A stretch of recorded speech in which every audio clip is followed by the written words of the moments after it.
Good morning to all. ಎಲ್ಲರಿಗೂ ಮುಂಜಾನೆಯ ಶುಭೋದಯಗಳು. I greet all of you in the precious and mighty name of our Lord and Savior Jesus Christ. ಶಕ್ತಿಯುಳ್ಳ ನಮ್ಮ ಕರ್ತನಾದ ಯೇಸು ಕ್ರಿಸ್ತನ ಹೆಸರಿನಲ್ಲಿ ನಾನು ನಿಮ್ಮೆಲ್ಲರಿಗೂ ವಂದಿಸುವಂತವರಾಗಿದ್ದೇನೆ. This morning I am also, like you, so glad to be here and speak something from God's word. ನಾನು ನಿಮ್ಮ ಹಾಗೆ ಇವತ್ತು ಇರುವುದಕ್ಕೆ ಎಷ್ಟೋ ಸಂತೋಷವುಳ್ಳವನಾಗಿದ್ದೇನೆ. ದೇವರ ವಾಕ್ಯದಿಂದ ನಿಮ್ಮೊಟ್ಟಿಗೆ ಮಾತಾಡಲಿಕ್ಕೆ. Yesterday morning, I think you learned a Malayalam song, right? ನಿನ್ನೆ ಬೆಳಿಗ್ಗೆ ಮಲಯಾಳಂ ಹಾಡನ್ನ ಕಲ್ತ್ರಿ, ಜ್ಞಾಪಕ ಇದೆಯಾ? Before that, just I will make a small illustration from the word of God. ನಾನು ವಾಕ್ಯ ಸಂದೇಶಕ್ಕೆ ಹೋಗೋದಕ್ಕಿಂತ ಮುಂಚೆ ಚಿಕ್ಕ ಒಂದು ನಿಮಗೆ ಸಾಮ್ಯವನ್ನ ಹೇಳಿ, ನಾನು ಚಿಕ್ಕ ಒಂದು ಉದಾಹರಣೆಯನ್ನು ಹೇಳಿ ನಾನು. That is from the word of God. We read that one in Gospel of John chapter 6. ಯೋಹಾನನ ಬರೆದ ಸುವಾರ್ತೆ 6ನೇ ಅಧ್ಯಾಯ. And there we could see a lad or a small boy. ಅಲ್ಲಿ ಒಬ್ಬ ಚಿಕ್ಕ ಹುಡುಗನನ್ನ ನಾವು ಅಲ್ಲಿ ನೋಡ್ತಾ ಇದ್ದೇವೆ. And we could see that he was going to the Lord to see Jesus and hear Jesus. ಆ ಹುಡುಗನು ಯೇಸು ಕ್ರಿಸ್ತನನ್ನು ನೋಡುವುದಕ್ಕೆ ಹೋಗ್ತಾ ಇದ್ದಾನೆ. And when we read that passage, we could understand that the desire of that small boy was to see Jesus and hear Jesus and understand him. That's what we understand from there. ಈ ಯೋಹಾನ ಬರೆದ ಸುವಾರ್ತೆ 6ನೇ ಅಧ್ಯಾಯದಲ್ಲಿ ಒಬ್ಬ ಹುಡುಗನನ್ನು ನೋಡ್ತಾ ಇದ್ದೇವೆ. ಆ ಹುಡುಗನ ಬಯಕೆ, ಆಶೆ ಏನಂದ್ರೆ ಯೇಸು ಕ್ರಿಸ್ತನನ್ನ ನೋಡಬೇಕು, ಯೇಸು ಕ್ರಿಸ್ತನನ್ನ ಕೇಳಬೇಕು ಅನ್ನೋ ಹಂಬಲ, ಆತುರ ಆತನಲ್ಲಿ ಇದೆ. Yesterday we asked same question to Zacchaeus. Zacchaeus, where are you going? ನಾವು ನಿನ್ನೆ ಜಕರ್ಯನ ಕುರಿತಾಗಿ ನಾವು ಕೇಳ್ತಾ ಬಂದ್ವಿ. ಅವರ ಊರಲ್ಲಿರುವಂತ ಜನರು ಜಕರ್ಯನಿಗೆ ಕೇಳ್ತಾರೆ, ಜಕರ್ಯನೇ ನೀನು ಎಲ್ಲಿಗೆ ಹೋಗ್ತಾ ಇದೀಯಾ? And Zacchaeus, he said that I am going to see Jesus. ಆ ಜಕರ್ಯನು ಹೋಗಬೇಕಾದ್ರೆ ಊರಲ್ಲಿರುವಂತ ಜನರಿಗೆ ಹೇಳ್ತಾರೆ, ನಾನು ಯೇಸು ಕ್ರಿಸ್ತನನ್ನು ನೋಡೋದಕ್ಕೆ ಇವತ್ತು ಹೋಗ್ತಾ ಇದ್ದೇನೆ. The same question we can ask to this small boy. ಅದೇ ಪ್ರಶ್ನೆ ಇವತ್ತು ಈ ಚಿಕ್ಕ ಹುಡುಗನಿಗೆ ನಾವು ಕೇಳಿದಾಗ, we do not know what is the name of that boy. ಆ ಹುಡುಗನ ಹೆಸರು ಏನೆಂಬುದಾಗಿ ಪ್ರಸ್ತಾಪಿಸಿಲ್ಲ, ನಮಗೆ ಗೊತ್ತಿಲ್ಲ. But if we ask the question, same question, hey boy, where are you going? ಆ ಹುಡುಗನಿಗೆ ನಾವು ಕೇಳಿದ್ರೆ ಅದೇ ಪ್ರಶ್ನೆ, ಹುಡುಗನೇ ನೀನು ಎಲ್ಲಿಗೆ ಹೋಗ್ತಾ ಇದ್ದೆ ಎಂಬುದಾಗಿ. He said that, do you know where I am going? ಆ ಹುಡುಗ ಹೇಳ್ತಾನೆ, ನಿಮಗೆ ಗೊತ್ತಾ ನಾನು ಎಲ್ಲಿ ಹೋಗ್ತಾ ಇದ್ದೀನಿ? I am going to see Jesus. ನಾನು ಯೇಸು ಕ್ರಿಸ್ತನನ್ನು ನೋಡೋದಕ್ಕೆ ಹೋಗ್ತಾ ಇದ್ದೀನಿ. I am going to hear Jesus. ನಾನು ಯೇಸು ಕ್ರಿಸ್ತನ ಮಾತುಗಳನ್ನು ಕೇಳೋದಕ್ಕೆ ಹೋಗ್ತಾ I am ಇದ್ದೀನಿ. going to experience Jesus. ನಾನು ಯೇಸು ಕ್ರಿಸ್ತನನ್ನು ಅನುಭವಿಸುವುದಕ್ಕೆ, ಕಣ್ಣಾರೆ ನೋಡಿ ತೃಪ್ತಿ ಪಡೋದಕ್ಕೆ ಹೋಗ್ತಾ ಇದ್ದೀನಿ. This morning that should be even our attitude and gratitude before the Lord. ಈ ಉದಯ ಕಾಲದಲ್ಲಿ ಅದೇ ಬಯಕೆ, ಹಂಬಲ, ಆಶೆ, ಆ ಕೃತಜ್ಞತೆಯೊಂದಿಗೆ ನಾವು ದೇವರ ಬಳಿಗೆ So we ಬರಬೇಕಾಗಿದೆ. can also need to have such kind of attitude and ambition and desire in our lives. ಅಂತ ಒಂದು ಆಶೆ, ಬಯಕೆಯನ್ನು ಇಟ್ಟುಕೊಂಡು ಈ ಬೆಳಿಗ್ಗೆ ಕಾಲದಲ್ಲಿ ದೇವರ ಬಳಿ ನಾವು ಕೂತ್ಕೊಳ್ಳೋಣ. So we will just make that song, then we will come to the word of the Lord. ನಾವು ಇನ್ನೊಂದ್ಸತಿ ಆ ಹಾಡನ್ನ ನಾವು ಹಾಡಿ ಮತ್ತೆ ನಾವು ದೇವರ ವಾಕ್ಯಕ್ಕೆ ನಾವು ಬರೋಣ. And I have little bit problem with my throat. Please pray for me. ಸಹೋದರಿಗೆ ಗಂಟಲಲ್ಲಿ ತೊಂದರೆ ಇದೆ, ನನಗಾಗಿ Don't close your eyes and pray. ಇಲ್ಲಿ ಕುತ್ಕೊಂಡು ನನಗಾಗಿ ಪ್ರಾರ್ಥನೆ ಮಾಡಬೇಡಿ. You pray but don't close your eyes. ನೀವು ಪ್ರಾರ್ಥನೆ ಮಾಡ್ರಿ, ಕಣ್ಣು ಮುಚ್ಚಿ ಪ್ರಾರ್ಥನೆ ಮಾಡಬೇಡ್ರಿ. Okay, you will try to sing that song. I think some of you know that one, right? ನಾವು ಆ ಹಾಡನ್ನ ಇನ್ನೊಂದ್ಸತಿ ನಾವು മലയാളം യേശുവിനെ കാണണം, യേശുവിനെ കാണണം, എനിക്ക് യേശുവിനെ കാണണം, തീവ്രമായി ആശിപ്പു ഞാൻ, എനിക്ക് യേശുവിനെ കാണണം. The second stanza is യേശുവിനെ കേൾക്കണം. I want to hear Jesus. യേശുവിനെ കേൾക്കണം, തീവ്രമായി ആശിപ്പു ഞാൻ, എനിക്ക് യേശുവിനെ കേൾക്കണം. Third stanza, very simple. യേശുവിനെ ആസ്വദിക്കണം. I want to experience Jesus. യേശുവിനെ ആസ്വദിക്കണം, തീവ്രമായി ആശിപ്പു ഞാൻ, എനിക്ക് യേശുവിനെ ആസ്വദിക്കണം. Shall we try to sing? യേശുവിനെ കാണണം,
thoughts might be with us when we are sitting before the Lord. ನಾವು ಇದೇ ಬಯಕೆಯುಳ್ಳವರಾಗಿ ದೇವರ ಸನ್ನಿಧಾನದಲ್ಲಿ ಇವಾಗ ಕುತ್ಕೊಂಡು ದೇವರ This morning we are here not to do any other things. ನಾವು ಇದೇ ಕಾಲದಲ್ಲಿ ಬೇರೆ ಯಾವ ಕೆಲಸ ಕಾರ್ಯಗಳನ್ನು ಮಾಡೋದಕ್ಕೆ ಇಲ್ಲಿ ಸೇರಿ ಬಂದಿಲ್ಲ. We are here to see Jesus. ನಾವು ಕೇವಲ ಯೇಸು ಕ್ರಿಸ್ತನನ್ನ ಮಾತ್ರ ಇಲ್ಲಿ ನೋಡೋದಕ್ಕೆ ಬಂದಿದ್ದೇವೆ. We are here to hear Lord Jesus Christ. ನಾವು ಯೇಸು ಕ್ರಿಸ್ತನ ಮಾತನ್ನ ಸ್ವರವನ್ನ ಕೇಳೋದಕ್ಕೆ ಬಂದಿದ್ದೇವೆ. Not only that, we are here to experience and taste and see what the Lord is good, how the Lord is good. For that reason we are here this morning. ನಾವು ಯೇಸು ಕ್ರಿಸ್ತನ ಅನುಭವದಿಂದ ರುಚಿ ನೋಡಿ ಆತನನ್ನು ಅನುಭವಿಸಿ ಆತನ ಸನ್ನಿಧಿಯಲ್ಲಿ ಸೇರಿ ಬಂದಿದ್ದೇವೆ ಅನುಭವಿಸಲಿಕ್ಕಾಗಿ. Yesterday we were talking about practical Christian life. ನಿನ್ನೆ ನಾವು ಕ್ರಿಸ್ತಿಯ ಜೀವಿತ ಅನುಭವ ಜೀವಿತದ ಬಗ್ಗೆ ನಾವು ನಿನ್ನೆ ಧ್ಯಾನ If you are a ಮಾಡಿದ್ದೇವೆ. Christian, you need to have a practical life. ನಾವು ಕ್ರೈಸ್ತರು ಎಂಬುದಾಗಿ ಕರೆಯಲ್ಪಟ್ಟಾಗ ಕ್ರೈಸ್ತರೆಂಬುದಾಗಿ ನಾವು ಆದಾಗ ನಮ್ಮ ಜೀವಿತದಲ್ಲಿ ಅನೇಕ ಕಾರ್ಯಗಳು ಅದು ಕಾರ್ಯಗತವಾಗಿ ಅದು ಹೊರಗಡೆ ಬರಬೇಕಾಗಿದೆ. If you are not having practical life, then you cannot say that you are a Christian. ನಮ್ಮ ಜೀವಿತದಲ್ಲಿ ಅನುಭವ ಭರಿತ ಜೀವಿತ ಇಲ್ಲ ಅಂದ್ರೆ ಕಾರ್ಯಗತವಾದ ಜೀವಿತ ಇಲ್ಲ ಅಂದ್ರೆ ನಾವು ಕ್ರೈಸ್ತರಲ್ಲ. We know that people they don't read the Bible. ನಾವು ಜನರು ಬೈಬಲ್ ಅನ್ನ ಇವತ್ತು ಓದೋದಿಲ್ಲ. But they read you and I. ಅವರು ಇವತ್ತು ನನ್ನನ್ನ ನಿನ್ನನ್ನ ಓದುವಂತವರಾಗಿದ್ದಾರೆ. People they don't see Jesus. ಜನರು ಇವತ್ತು ಯೇಸು ಕ್ರಿಸ್ತನ ನೋಡೋದಿಲ್ಲ. But they see you and I. ಇವತ್ತು ನನ್ನನ್ನ ನಿನ್ನನ್ನ ಅವರು ನೋಡುವಂತವರಾಗಿದ್ದಾರೆ. People they don't want what we say or speak. ಜನರು ಏನು ಮಾತಾಡ್ಬೇಕೆಂಬುದಾಗಿ ಅವ್ರು ಬಯಸ್ತಿಲ್ಲ. No, they don't want what we speak. ಅವರು ನಾವು ಏನು ಮಾತಾಡ್ತೀವೋ ಅವ್ರಿಗೆ ಬೇಕಾಗಿಲ್ಲ. They do not need our doctrines. ಅವರು ನಮ್ಮ ಮಾತುಗಳು ಅವ್ರಿಗೆ ಬೇಕಾಗಿಲ್ಲ. They do not need what we are talking about. ಅವರು ನಾವು ಯಾವ ವಿಷಯದ ಬಗ್ಗೆ ಮಾತಾಡ್ತಿದ್ದೇವೆ ಅವ್ರಿಗೆ But they ಬೇಕಾಗಿಲ್ಲ. need you and they look at you. ಅವರಿಗೆ ನಾವು ಬೇಕು, ಅವರು ನಮ್ಮನ್ನ ಅವ್ರು ನೋಡುವಂತವರಾಗಿದ್ದಾರೆ. We have only two eyes. ನಮಗೆ ಎರಡು ಕಣ್ಣುಗಳಿದೆ. When we are going out, there are hundreds and thousands of eyes. They are looking at you and me. ನಾವು ಪ್ರಪಂಚದಲ್ಲಿ ಹೋದಾಗ ಸಾವಿರಾರು ಕಣ್ಣುಗಳು ನಮ್ಮ ಕಡೆಗೆ ನೋಡುತ್ತಾ ಇದೆ. We have to be so careful. ನಾವು ತುಂಬಾ ಜಾಗೃತಿ ಉಳ್ಳವರಾಗಿ Practical Christian life, that is very, very important in our life. ಕ್ರಿಸ್ತಿಯ ಅನುಭವ ಜೀವಿತ ನಮ್ಮ ಜೀವಿತದಲ್ಲಿ ತುಂಬಾ ಪ್ರಾಮುಖ್ಯವಾದಂತದ್ದಾಗಿದೆ. Yesterday we said four things from the book of 1 Thessalonians chapter 4. ನಾವು ನಿನ್ನೆ 4 ವಿಷಯಗಳನ್ನ ಮೊದಲನೇ ಥೆಸಲೋನಿಕ 4ನೇ ಅಧ್ಯಾಯದಲ್ಲಿ ನಾವು ಧ್ಯಾನ ಮಾಡುತ್ತಾ ಬಂದಿದ್ದೇವೆ. Apostle Paul was admonishing to the believers of Thessalonians. ಅಪೊಸ್ತಲನಾದ ಪೌಲನು ಥೆಸಲೋನಿಕದಲ್ಲಿರುವಂತಹ ವಿಶ್ವಾಸಿಗಳಿಗೆ ಈ ರೀತಿಯಾಗಿ ಅದನ್ನು ಹೇಳ್ತಿದ್ದಾನೆ. And Apostle Paul was telling to them that number one, you need to have what? ಏನಿರಬೇಕು? ಮೊದಲನೇದಾಗಿ ಏನಿರಬೇಕು? Pure heart. ನಾವು ಏನಿರಬೇಕು? ಮೊದಲನೇದಾಗಿ ಶುದ್ಧವಾಗಿ ನಮ್ಮ ಜೀವಿತವನ್ನ ಶುದ್ಧತೆಯಲ್ಲಿ ನಾವು ಕಾಪಾಡ್ಕೋಬೇಕು. Pure life is one of the fundamental principle for our practical Christian life. ಶುದ್ಧತೆಯು ಕ್ರಿಸ್ತಿಯ ಜೀವಿತದ ಮುಖ್ಯವಾದ ಬುನಾದಿ ಅಡಿಪಾಯವಾಗಿದೆ. And the second things we could understand yesterday that we need to have we have to love one another. That is the another fundamental principle of a practical Christian life. ನಾವು ಎರಡನೇ ವಿಷಯ ಧ್ಯಾನ ಮಾಡುತ್ತಾ ಬಂದ್ವಿ. ಕ್ರಿಸ್ತಿಯ ಜೀವಿತದ ಎರಡನೆಯ ಬುನಾದಿಯ ಹಂತ ಅದು ಒಬ್ಬರನ್ನೊಬ್ಬರು ಪ್ರೀತಿಸಬೇಕು ಅನ್ನುವುದೇ. And the third principle we could understand yesterday that we need to be quiet sometime. ನಾವು ಮೂರನೇ ವಿಷಯ ಕಲಿತಾ ಬಂದ್ವಿ. ನಾವು ಹೇಗೆ ಇರಬೇಕು? ಮೌನವಾಗಿ ಸುಮ್ಮಗೆ ಇರಬೇಕು ಎಂಬುದಾಗಿ. Sometimes we don't talk. ನಾವು ಕೆಲವು ಸಾರಿ ಏನು ಮಾಡೋದಕ್ಕೆ ನಮ್ಗೆ ಇಷ್ಟ ಆಗೋದಿಲ್ಲ. Be silent. ಆವಾಗ ನಾವು ಶಾಂತವಾಗಿ silent will speak to the people. ಆ ಶಾಂತತೆಯೇ ಆ ಮೌನವೇ ಜನರೊಟ್ಟಿಗೆ ಮಾತಾಡುವಂತದ್ದಾಗಿದೆ. And the fourth one we said yesterday evening. ನಾವು ನಾಲ್ಕನೇದಾಗಿ ಸಾಯಂಕಾಲನೇ ಮಾತಾಡ್ಕೊಂಡು ಏನದು? Hope. No, live in hope. ನಾವು ನಿರೀಕ್ಷೆಯುಳ್ಳವರಾಗಿ ಲೋಕದಲ್ಲಿ ಜೀವಿಸಬೇಕು. And the return of Christ is so near. ಯೇಸು ಕ್ರಿಸ್ತನ ಬರೋಣವು ಹತ್ತಿರದಲ್ಲಿದೆ. The rapture is going to take place. ಈ ಸಭೆಯು ಎತ್ತಲ್ಪಡುವಂತದ್ದಾಗಿದೆ. Reunion is going to come soon. ನಾವು ದೇವ ಭಕ್ತರೊಂದಿಗೆ And ಐಕ್ಯವಾಗುವಂತವರಾಗಿದ್ದೇವೆ. all the people are going to be resurrected. ಆ ಸತ್ತವರು ಅವರು ಪುನರುತ್ಥಾನನಾಗಿ ಎದ್ದು ಬರುವರು. We need to have a hope or anticipation in our life. ನಮ್ಮ ಜೀವಿತದಲ್ಲಿ ನಿರೀಕ್ಷೆಯುಳ್ಳ ಜೀವಿತವನ್ನು ಹೊಂದಿ ನಾವು ಜೀವಿಸಬೇಕಾಗಿದೆ. At least if you have these four, ನಾವು ಈ 4 ಸಂಗತಿಗಳು ನಮ್ಮ ಜೀವಿತಗಳಲ್ಲಿ ಇರುವುದಾದರೆ definitely we can have a practical Christian life. ಖಂಡಿತವಾಗಿಯೂ ನಾವು ಈ ಅನುಭವ ಭರಿತ ಕ್ರಿಸ್ತಿಯ ಜೀವಿತವನ್ನ ಈ ಲೋಕದಲ್ಲಿ ಜೀವಿಸುವುದಕ್ಕೆ ಸಾಧ್ಯವಾಗುತ್ತದೆ. This morning we are going to switch into the another subject related to the same subject. ನಾವು ಇನ್ನೊಂದು ಭಾಗಕ್ಕೆ ಈ ಒಂದು ಕ್ರಿಸ್ತಿಯ ಜೀವಿತದ ಅನುಭವದ ಇನ್ನೊಂದು ಭಾಗಕ್ಕೆ ನಾವು ಹೋಗುವಂತವರಾಗಿದ್ದೇವೆ. And that is so much related to the subject of the Christian life. ಅದು ಸಹ ಈ ಅನುಭವ ಜೀವಿತಕ್ಕೆ ಅದು ಸೇರಿಕೊಳ್ಳುವಂತದ್ದಾಗಿದೆ. And today we are going to consider the subject of the spiritual growth. ನಾವು ಆತ್ಮೀಯ ಬೆಳವಣಿಗೆ ಬಗ್ಗೆ ಈ ಉದಯ ಕಾಲದಲ್ಲಿ ಈ ದಿನ ನಾವು ಧ್ಯಾನ If you ಮಾಡುವಂತವರಾಗಿದ್ದೇವೆ. are a Christian or if you are a saved person, ನೀವು ದೇವರನ್ನು ನಂಬಿದಂತ ವಿಶ್ವಾಸಿ ಒಬ್ಬ ಕ್ರೈಸ್ತನ ಎಂಬುದಾಗಿ ನೋಡಬೇಕಾದ್ರೆ and if you are telling that you are the person who is with the Lord, ನೀವು ದೇವರೊಟ್ಟಿಗೆ ಇರುವಂತ ವ್ಯಕ್ತಿ ಎಂಬುದಾಗಿ ಹೇಳುವುದಾದ್ರೆ we need to have a spiritual growth. ನಮ್ಮಲ್ಲಿ ಆತ್ಮೀಯ ಬೆಳವಣಿಗೆ ಅದು ಕಾಣಬೇಕಾಗಿದೆ. And how I can or you can have a spiritual growth. ಹೇಗೆ ನಮ್ಮ ಜೀವಿತದಲ್ಲಿ ಆತ್ಮೀಯ ಬೆಳವಣಿಗೆ ನಾವು ಕಾಣಬಹುದು? Some people they think that spiritual growth can happen when you come and sing some songs and do some other things like that. ಕೆಲವರು ಹೀಗೆ ಅನ್ಕೊಳ್ತಾರೆ, ನಾವು ಬಂದು ಜೋರಾಗಿ ಹಾಡನ್ನ ಹಾಡಿದಾಗ ನಮ್ಮಲ್ಲಿ ಆತ್ಮೀಯ ಬೆಳವಣಿಗೆ ಇದೆ ಅನ್ಕೊಳ್ತಾರೆ. Of course, through songs and hearing the word of God, we can have spiritual growth. ನಾವು ದೇವರ ವಾಕ್ಯವನ್ನು ಕೇಳುವುದರ ಮುಖಾಂತರ ಹಾಡುವುದರ ಮುಖಾಂತರ ಸ್ವಲ್ಪ ನಾವು ಮಟ್ಟಿಗೆ ಆತ್ಮೀಯ ಬೆಳವಣಿಗೆಯಲ್ಲಿ ಕಾಣಬಹುದು. But the spiritual growth has to come in our life from the word of the Lord. ನಾವು ನಮ್ಮ ಜೀವಿತದಲ್ಲಿ ಈ ಆತ್ಮೀಯ ಬೆಳವಣಿಗೆ ದೇವರ ವಾಕ್ಯದ ಮುಖಾಂತರ ಅದು ಬರಬೇಕಾಗಿದೆ. So this morning I want you to open your Bible to the last chapter of 2 Corinthians. ನಾವು 2ನೇ ಕೊರಿಂಥೆ ಕೊನೆಯ ಅಧ್ಯಾಯಕ್ಕೆ ನಾವು ನಮ್ಮ ವಾಕ್ಯ ಭಾಗಗಳನ್ನು ತಿಳಿಸಿಕೊಳ್ಳೋಣ. See, in 2 Corinthians we have only 13 chapters. ನಾವು 2ನೇ Yes, 2 Corinthians we have 13 chapters. 2 Corinthians We have 13 only. 13 ಅಧ್ಯಾಯಗಳಾಗಿದೆ. Right now? I think, yeah, 13, right? You can check, please. Is there 14? ಎಷ್ಟಿದೆ? 1 Corinthians we have how many? 15 or 16? 16. Yeah, keep in your mind. And 2 Corinthians we have 13. ಎಷ್ಟು ಅಧ್ಯಾಯ ಇದೆ 2ನೇ ಕೊರಿಂಥಿಯಲ್ಲಿ? 13. ಯಾಕೆ ನೀವು ನಿದ್ದೆ ಮಾಡಬಾರ್ದು ಅಂತ ನಿಮ್ಗೆ ಇವೆಲ್ಲ ಇದು ನೀವು ನಿದ್ದೆ ಮಾಡಬಾರ್ದು. So I don't think they are going to sleep in the morning. Maybe after lunch there is a possibility of little bit sleeping, but I don't make you to sleep. Okay, fine. We have 13 chapters in 2 Corinthians. ನಾವು 2ನೇ ಕೊರಿಂಥಿ ಪತ್ರಿಕೆಗಳಲ್ಲಿ 13 ಅಧ್ಯಾಯಗಳನ್ನು ನಾವು ನೋಡ್ತಾ ಇದ್ದೇವೆ. And we know that even yesterday also I told that including book of Hebrews, Apostle Paul has written 14 epistles.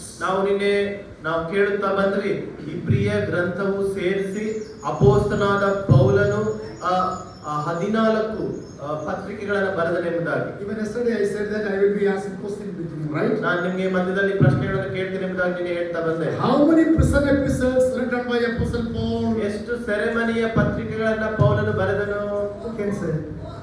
Oh, very good, very good.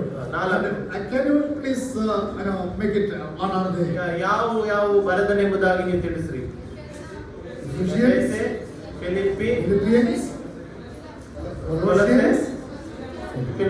See, book of Ephesians is mainly focusing on about the church. ಎಫೆಸರ್ ಪತ್ರಿಕೆ ಮುಖ್ಯವಾಗಿ ಅದು ಸಭೆಯ ಬಗ್ಗೆ ಅಲ್ಲಿ ಪೌಲನು ಅಲ್ಲಿ ಮಾತಾಡುವಂತವನಾಗಿದ್ದಾನೆ. When we talk about the book of Colossians, Epistle of Colossians, that is speaking about Jesus Christ. ಕೊಲೊಸ್ಸೆ ಪತ್ರಿಕೆ ಯೇಸು ಕ್ರಿಸ್ತನ ಬಗ್ಗೆ ಅಲ್ಲಿ ನಾವು Book ನೋಡುವಂತವರಾಗಿದ್ದೇವೆ. of Philippians is talking about the practical side of Christian, that we always need to be happy. Philippi ಪತ್ರಿಕೆ ಅದು ಅನುಭವ, ಅದೇ ಕ್ರೈಸ್ತರು ಹೇಗೆ ಅವರ ಜೀವಿತವನ್ನು ಜೀವಿಸಬೇಕೆಂಬುದಾಗಿ ಅದು ನಮಗೆ And book ತಿಳಿಸುವಂತದ್ದಾಗಿದೆ. of Philemon is a personal letter, but he encouraging that Philemon to be service for the Lord. ಈ ಫಿಲೋಮನ ಪತ್ರಿಕೆ ಅದು ವ್ಯಕ್ತಿಗತವಾಗಿ ಬರೆದಂತ ಪತ್ರಿಕೆ ಆದಾಗ್ಯೂ ಫಿಲೋಮೋನನಿಗೆ ದೇವರ ಸೇವೆಗೆ ತನ್ನನ್ನು ಹೇಗೆ ಸಮರ್ಪಿಸಿಕೊಳ್ಳಬೇಕೆಂಬುದಾಗಿ ನೀಟಾಗಿ ಬರೆದಂತ ಪತ್ರಿಕೆ ಅದಾಗಿದೆ. That is not our subject, in which we can just ask the question. ನಮ್ಮ ಒಂದು ವಿಷಯ ಅದಲ್ಲ, ನಾನು ನಿಮಗೆ ಪ್ರಶ್ನೆಯನ್ನ ಕೇಳ್ತಾ And Apostle Paul has written 2 epistles to the Corinthians. ಅಪೊಸ್ತಲನಾದ ಪೌಲನು 2 ಪತ್ರಿಕೆಗಳನ್ನ ಕೊರಿಂಥದಲ್ಲಿರುವ ಸಭೆಗೆ ಬರೆದನು. And when Apostle Paul was writing these 2 epistles to the Corinthians, ಅಪೊಸ್ತಲನಾದ ಪೌಲನು ಕೊರಿಂಥದವರಿಗೆ 2 ಪತ್ರಿಕೆಗಳನ್ನ ಬರಿಬೇಕಾದ್ರೆ the first epistle he has written to correct many of their theological understanding. ಈ ಒಂದು ಪತ್ರಿಕೆನ ಮೊದಲನೇ ಪತ್ರಿಕೆ ಬರಿಬೇಕಾದ್ರೆ ಸಿದ್ಧಾಂತ ಪರವಾದಂತ ಬದಲಾವಣೆಗಾಗಿ ಮೊದಲನೇ ಪತ್ರಿಕೆಯನ್ನ ಆತನು ಬರೀತಾನೆ. They had a groupism in the assembly. ಅವರ ಸಭೆಯಲ್ಲಿ ಗುಂಪುಗಾರಿಕೆ ಇತ್ತು. And some people say, I am belongs to Apollos. ಕೆಲವು ಹೇಳ್ತಾರೆ ಅಪೊಲ್ಲೋಸದವನು. And some people say, I am belongs to Kepha or Peter. ನಾನು ಪೇತ್ರನಿಗೆ ಸಂಬಂಧಪಟ್ಟವನು. And some people say, I am belongs to Paul. ಕೆಲವು ಹೇಳ್ತಾರೆ ನಾನು ಪೌಲನಿಗೆ ಸಂಬಂಧಪಟ್ಟವನು. And some other people say, I am belongs to Christ. ಕೆಲವರು ಹೇಳ್ತಾರೆ ನಾನು ಯೇಸು ಕ್ರಿಸ್ತನಿಗೆ So ಸಂಬಂಧಪಟ್ಟವನು. there was a division, there was a fighting in between. ಅವರ ಮಧ್ಯದಲ್ಲಿ ದೊಡ್ಡ ಹೋರಾಟ ಮತ್ತು ಗುಂಪುಗಾರಿಕೆಗಳು ಪ್ರಾರಂಭವಾದವು. So Paul was telling, don't be, you should not have a division in the assembly. ಅಪೊಸ್ತಲ ಪೌಲನು ಮೊದಲನೇ ಪತ್ರಿಕೆಯಲ್ಲಿ ನಿಮ್ಮಲ್ಲಿ ಯಾವ ಭಾಗಗಳು ಮತ್ತು ಗುಂಪುಗಾರಿಕೆಗಳು ಇರಬಾರದು. Jesus said, I and my Father are one. ನಾನು ನನ್ನ ತಂದೆಯೂ ಒಂದೇ ಆಗಿದ್ದೇವೆ ಎಂಬುದಾಗಿ ಯೇಸು ಕ್ರಿಸ್ತನು ಹೇಳ್ತಾನೆ. We all have to be one. ಹಾಗೆ ನಾವು ಎಲ್ಲರೂ ಒಂದೇ ಆಗಿದ್ದೇವೆ ಎಂಬುದಾಗಿ There is ಹೇಳ್ತಾನೆ. only one body. ಆ ಒಂದೇ ದೇಹವಿದೆ. But there are different organs in that body. ಆ ದೇಹಗಳಲ್ಲಿ ಅನೇಕ ವಿಧವಾದ ಅವಯವಗಳಿವೆ. And we all are one in Christ. ನಾವೆಲ್ಲರೂ ಕ್ರಿಸ್ತನಲ್ಲಿ ಒಂದೇ ಆಗಿದ್ದೇವೆ. That was the fundamental teaching Apostle Paul was giving to the Corinthians. ಅದೇ ಒಂದು ಸಿದ್ಧಾಂತ ಪರವಾದಂತ ಮುಖ್ಯವಾದ ಅಡಿಪಾಯದ ಒಂದು ವಿಷಯಗಳನ್ನ ಬುನಾದಿಯನ್ನ ಪೌಲನು ಕೊರಿಂಥಿ ಸಭೆಗೆ ಮೊದಲನೇ ಪತ್ರಿಕೆಯಲ್ಲಿ ಬರೀತಾ ಇದ್ದಾರೆ. They had a problem of talking about the gift of God. ಅಲ್ಲಿ ನಾವು ವರಗಳ ಬಗ್ಗೆ ಮಾತಾಡುವುದನ್ನ ಸಹ ಅವರು ಸಮಸ್ಯೆಗಳಿತ್ತು ವರಗಳ ಬಗ್ಗೆ. They had a problem of the coming of Christ, resurrection. ಆ ದೇವರ ಒಂದು ಬರೋಣದ ಬಗ್ಗೆ ಪುನರುತ್ಥಾನದ ಬಗ್ಗೆ ಸಮಸ್ಯೆ ಇತ್ತು ಅಲ್ಲಿ. And they had a problem of about the love. ಅಲ್ಲಿ ಪ್ರೀತಿಯ ಒಂದು ಸಮಸ್ಯೆ ಇತ್ತು. And even there was a problem on Lord's Supper.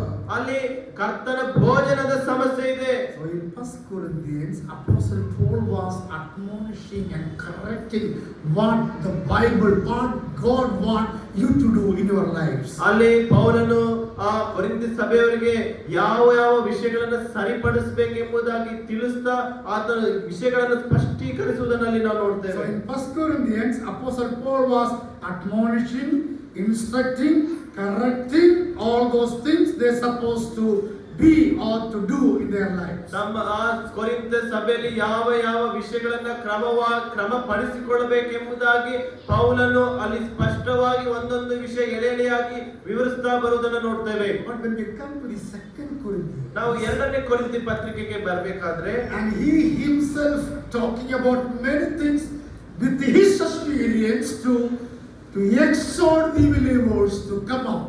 ಆತನು ತನ್ನ ಅನುಭವದಿಂದ ಅನೇಕ ವಿಶ್ವಾಸಿಗಳಿಗೆ ತನ್ನ ಅನುಭವಗಳ ಮುಖಾಂತರ ಪ್ರೋತ್ಸಾಹ ಪಡಿಸ್ತಾ ಇದ್ದಾನೆ ದೇವರ ಬಳಿಗೆ ಬರುವುದಕ್ಕಾಗಿ. And he was encouraging the believers. ಅವರಿಗೆ ವಿಶ್ವಾಸಿಗಳನ್ನ ಪ್ರೋತ್ಸಾಹ ಪಡಿಸ್ತಾ ಇದ್ದಾನೆ. And he was telling that, see, even I look unto the Lord when I was in trouble, but he said, my grace is sufficient for thee. ಅಲ್ಲಿ ನಾವು ನೋಡ್ತೇವೆ, ನನ್ನ ಸಮಸ್ಯೆಗಳಲ್ಲಿ ನಾನು ಯೇಸು ಕ್ರಿಸ್ತನ ನೋಡ್ತಾ ಇದ್ದೆ, ಆತನ ಕೃಪೆಯೇ ನನಗೆ ಸಾಕು ಎಂಬುದಾಗಿ ಹೇಳುವುದನ್ನು ನೋಡ್ತೇವೆ. Let me make a point here. ಇಲ್ಲಿ ಒಂದು ನಾವು ಅಂಶವನ್ನ ಬರ್ಕೊಳ್ಳೋಣ. Without the grace of God, we cannot live in this world. ನಾವು ದೇವರ ಕೃಪೆ ಇಲ್ಲದೆ ಈ ಲೋಕದಲ್ಲಿ ಜೀವಿಸುವುದು ಅಸಾಧ್ಯ. The grace of God is very much important. ಆ ದೇವರ ಕೃಪೆಯು ನಮ್ಮ ಜೀವಿತದಲ್ಲಿ ಎಷ್ಟು ಪ್ರಾಮುಖ್ಯವಾಗಿದೆ. Even for the spiritual growth, the grace of God is important. ನಮ್ಮ ಆತ್ಮೀಯ ಬೆಳವಣಿಗೆಗೆ ದೇವರ ಕೃಪೆಯು ಎಷ್ಟು ಅಮೂಲ್ಯವಾಗಿದೆ, ಶ್ರೇಷ್ಠವಾಗಿದೆ. Even for the salvation, the grace of God is important. ನಮ್ಮ ರಕ್ಷಣೆಗೆ ದೇವರ ಕೃಪೆಯು ನಮಗೆ ಬೇಕು. Even for the family life, the grace of God is important. ನಮ್ಮ ಕುಟುಂಬ ಜೀವಿತವು ಮುಂದೆ ಸಾಗಿ ಹೋಗ್ಲಿಕ್ಕೆ ದೇವರ ಕೃಪೆ ಬೇಕು. Even for the assembly life, the grace of God is important. ಸಭಾ ಒಂದು ಜೀವಿತಕ್ಕೆ ಸಹ ದೇವರ ಕೃಪೆಯು ಬೇಕಾಗಿದೆ. Apostle Paul went to the presence of God. ಅಪೊಸ್ತಲನಾದ ಪೌಲನು ಕರ್ತನ ಒಂದು ಸನ್ನಿಧಾನಕ್ಕೆ ಹೋಗ್ತಾನೆ. Where we read that he went to the third heaven. ಆತನು ಮೂರನೇ ಪರಲೋಕಕ್ಕೆ ಹೋದನೆಂಬುದಾಗಿ. Do you mean that Jesus, Apostle Paul went to the third heaven? ನೀವು ಅನ್ಕೊಂಡಿದ್ರ ಪೌಲನು ಮೂರನೇ ಪರಲೋಕಕ್ಕೆ ಹೋದನೆಂಬುದಾಗಿ? What do you mean by that? ಆಗ ಅದರ ಅರ್ಥ ಏನು? Apostle Paul was telling that I went to the third heaven and I talked to God. No? He was telling that experience. ಆತನ ಅನುಭವದಲ್ಲಿ ಹೇಳ್ತಾನೆ, ನಾನು ಮೂರನೇ ಪರಲೋಕಕ್ಕೆ ಹೋಗಿ ಕರ್ತನೊಟ್ಟಿಗೆ ಮಾತಾಡಿದೆನೆಂಬುದಾಗಿ. ಅದರ ಅರ್ಥ ಏನು? Actually, it doesn't mean that he went to the first heaven, second heaven, and third heaven. ಹಾಗೆ ತನ್ನ ಅರ್ಥ ಮೊದಲನೇ ಪರಲೋಕ, ಎರಡನೇ ಪರಲೋಕ, ಮೂರನೇ ಪರಲೋಕ ಎಂಬುದಾಗಿ ಅಲ್ಲ. Of course, according to the Bible says about three heavens. ದೇವರ ವಾಕ್ಯದಲ್ಲಿ ನಾವು ನೋಡ್ತೇವೆ ಮೂರು ಪರಲೋಕಗಳಿದೆ ಎಂಬುದಾಗಿ ದೇವರ ವಾಕ್ಯ ಆಧಾರದಲ್ಲಿ ನಾವು The ನೋಡ್ತೇವೆ. third heaven, the presence of God is there. ಮೂರನೇ ಲೋಕದಲ್ಲಿ ಪರಲೋಕದಲ್ಲಿ ದೇವರ ಒಂದು ಪ್ರಸನ್ನತೆ ಆತನಲ್ಲಿ ಇರ್ತಾನೆ. When Apostle Paul was telling that I went to the third heaven, ಅಪೊಸ್ತಲನಾದ ಪೌಲನು ಹೇಳ್ತಾನೆ, ನಾನು ಮೂರನೇ ಲೋಕಕ್ಕೆ ಹೋದನೆಂಬುದಾಗಿ it is ಹೇಳಬೇಕಾದ್ರೆ not literally he went to the third heaven. ಅವನು ನೇರವಾಗಿ ಅಲ್ಲಿ ಹೋದನು, ತನ್ನ ಒಂದು ದೈಹಿಕವಾಗಿ ಹೋದನೆಂಬುದಾಗಿ ಅಲ್ಲ. Literally, actually, not literally it is talking about the third heaven. ಆತನು ನಿಜವಾಗಿಯೂ ಅಲ್ಲಿ ಹೋಗಲಿಲ್ಲ. But the presence of God he felt where he was. ಆತನು ಎಲ್ಲಿ ಇದ್ದಾನೆ ಎಂಬ ಒಂದು ಅನುಭವ, ಯಾವ ಲೋಕದಲ್ಲಿದ್ದ ಒಂದು ಅನುಭವವನ್ನ ಅವನು ಪಡೆದುಕೊಂಡನು. When you sit and pray, ನೀವು ಕುತ್ಕೊಂಡು ಪ್ರಾರ್ಥನೆ ಮಾಡಿದಾಗ, and when you give yourself to the presence of God, ನಾವು ನಮ್ಮನ್ನ ದೇವರ ಪ್ರಸನ್ನತೆಗೆ ಒಪ್ಪಿಸಿಕೊಟ್ಟಾಗ the Lord is going to come to you. ದೇವರು ನಮ್ಮ ಬಳಿ ಆತನು ಬರುವಂತವನಾಗಿದ್ದಾನೆ. Heaven is going to come to you. ಆ ಪರಲೋಕವು ನಮ್ಮ ಬಳಿ You are ಬರುವಂತದ್ದಾಗಿದೆ. going to experience heavenly presence of God. ನಾವು ಆ ಪರಲೋಕದ ಅನುಭವವನ್ನು ನಾವು ಅನುಭವಿಸುವಂತವರಾಗಿದ್ದೇವೆ. That is the meaning of that. ಅದೇ ಅದರ ಅರ್ಥವಾಗಿದೆ. People have a different opinion about it. ಅನೇಕರಿಗೆ ವಿಧ ವಿಧವಾದಂತ ಅದರ ಬಗ್ಗೆ ಆಲೋಚನೆ. So what I am trying to say is the grace of God is very important. ನಾನು ನಿಮಗೆ ಏನ್ ಹೇಳ್ತಾ ಬಂದೆ ಅಂದ್ರೆ ದೇವರ ಕೃಪೆ ನಮ್ಮ ಜೀವಿತದಲ್ಲಿ ತುಂಬಾ So in ಪ್ರಾಮುಖ್ಯವಾದ. 2 Corinthians, Apostle Paul was motivating, admonishing, challenging, instructing to have the grace of God in their lives. ಎರಡನೇ ಪತ್ರಿಕೆಯಲ್ಲಿ ಅನೇಕರನ್ನ ಪ್ರೋತ್ಸಾಹಪಡಿಸ್ತಾ ಅನೇಕರಿಗೆ ಆ ಕರ್ತನ ಕೃಪೆಯನ್ನ ನೋಡಿ ಅದರ ಮೇಲೆ ಆತುಕೊಳ್ಳ್ರಿ ಎಂಬುದಾಗಿ ಪೌಲನು ಎರಡನೇ ಪತ್ರಿಕೆಯಲ್ಲಿ ತಿಳಿಸ್ತಾ ಇದ್ದಾನೆ. Chapter 13 and verse number 11. ನಾವು 13ನೇ ಅಧ್ಯಾಯ 2 ಕೊರಿಂಥದವರಿಗೆ ಬರೆದ ಪತ್ರಿಕೆ 11ನೇ ವಚನವನ್ನು ಓದ್ಕೊಳ್ಳೋಣ. Please read. 2 कोरिन्थ 13वां अध्याय 11वां वचन. ಕಡೆ ಮಾತೇನೆಂದರೆ ಸಹೋದರರೇ, ಸಂತೋಷ ಪಡಿರಿ, ಕ್ರಮಪಡಿಸಿಕೊಳ್ಳಿರಿ, ಧೈರ್ಯವುಳ್ಳವರಾಗಿರ್ರಿ, ಒಂದೇ ಮನಸ್ಸುಳ್ಳವರಾಗಿರ್ರಿ, ಸಮಾಧಾನದಿಂದಿರಿ. ಆಗ ಪ್ರೀತಿಯನ್ನು ಶಾಂತಿಯನ್ನು ಕೊಡುವ ದೇವರು ನಿಮ್ಮ ಸಂಗಡ ಇರುವನು. Finally, my brothers. ಕಡೆ ಮಾತೇನೆಂದರೆ ಎಂಬುದಾಗಿ. As we know that it is the last portion of 2 Corinthians. ನಾವು ಇಲ್ಲಿ ನೋಡ್ಬೇಕಾದ್ರೆ ಕಡೆಯ ಒಂದು ಭಾಗ ಈ ಕೊರಿಂಥಿ ಪತ್ರಿಕೆ, ಎರಡನೇ ಕೊರಿಂಥಿ ಪತ್ರಿಕೆ. Finally, my brothers. ಕಡೆ ಮಾತೇನೆಂದರೆ ಎಂಬುದಾಗಿ. Even this day I want to tell you that finally, my brothers. ಕೊನೆಯದಾಗಿ ಒಂದು ಮಾತು ಸಹೋದರ ನಿಮಗೆ ನಾನು ತಿಳಿಸಬೇಕು. We need to keep these things in our life. ಈ ಮಾತುಗಳು ನಮ್ಮ ಜೀವಿತದಲ್ಲಿ ನಾವು ಯಾವಾಗ ನಮ್ಮ ಮನಸ್ಸಿನಲ್ಲಿ ಇಟ್ಕೊಳ್ಬೇಕಾಗಿದೆ. Number 1, rejoice. ಮೊದಲನೇದಾಗಿ ಸಂತೋಷ ಪಡಿರಿ. Rejoice. Santhosh ಪಡಿರಿ. Kannada there is a song, Sandosha Mukkute, ಹಾ, Sandosha Mukkute, Sandosha Mukkute, right? Yes. We have to be rejoice in the Lord. ನಾವು ಕರ್ತನಲ್ಲಿ ಸಂತೋಷ ಪಡುವರು, ಆನಂದ ಪಡುವರಾಗಿರಬೇಕು. Always we have to rejoice in the Lord. ಯಾವಾಗಲೂ ಕರ್ತನಲ್ಲಿ I ಆನಂದಿಸಬೇಕು. know that it is very hard for us to rejoice all the time.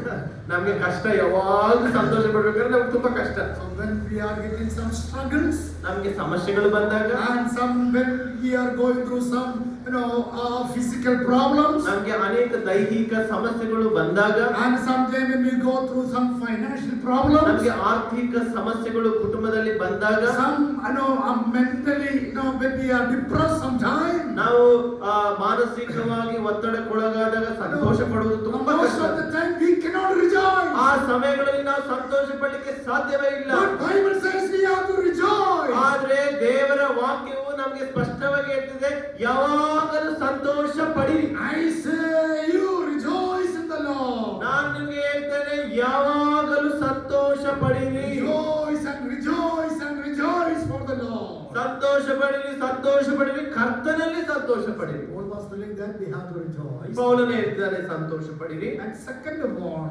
ಎರಡನೆಯದು, and there we read, aim for restoration. ಕ್ರಮ ಪಡಿಸಿಕೊಳ್ಳಿರಿ. Okay. Third one is comfort one another. ಧೈರ್ಯ ಉಳ್ಳವರಾಗಿರಿ. And fourth one is agree with one another.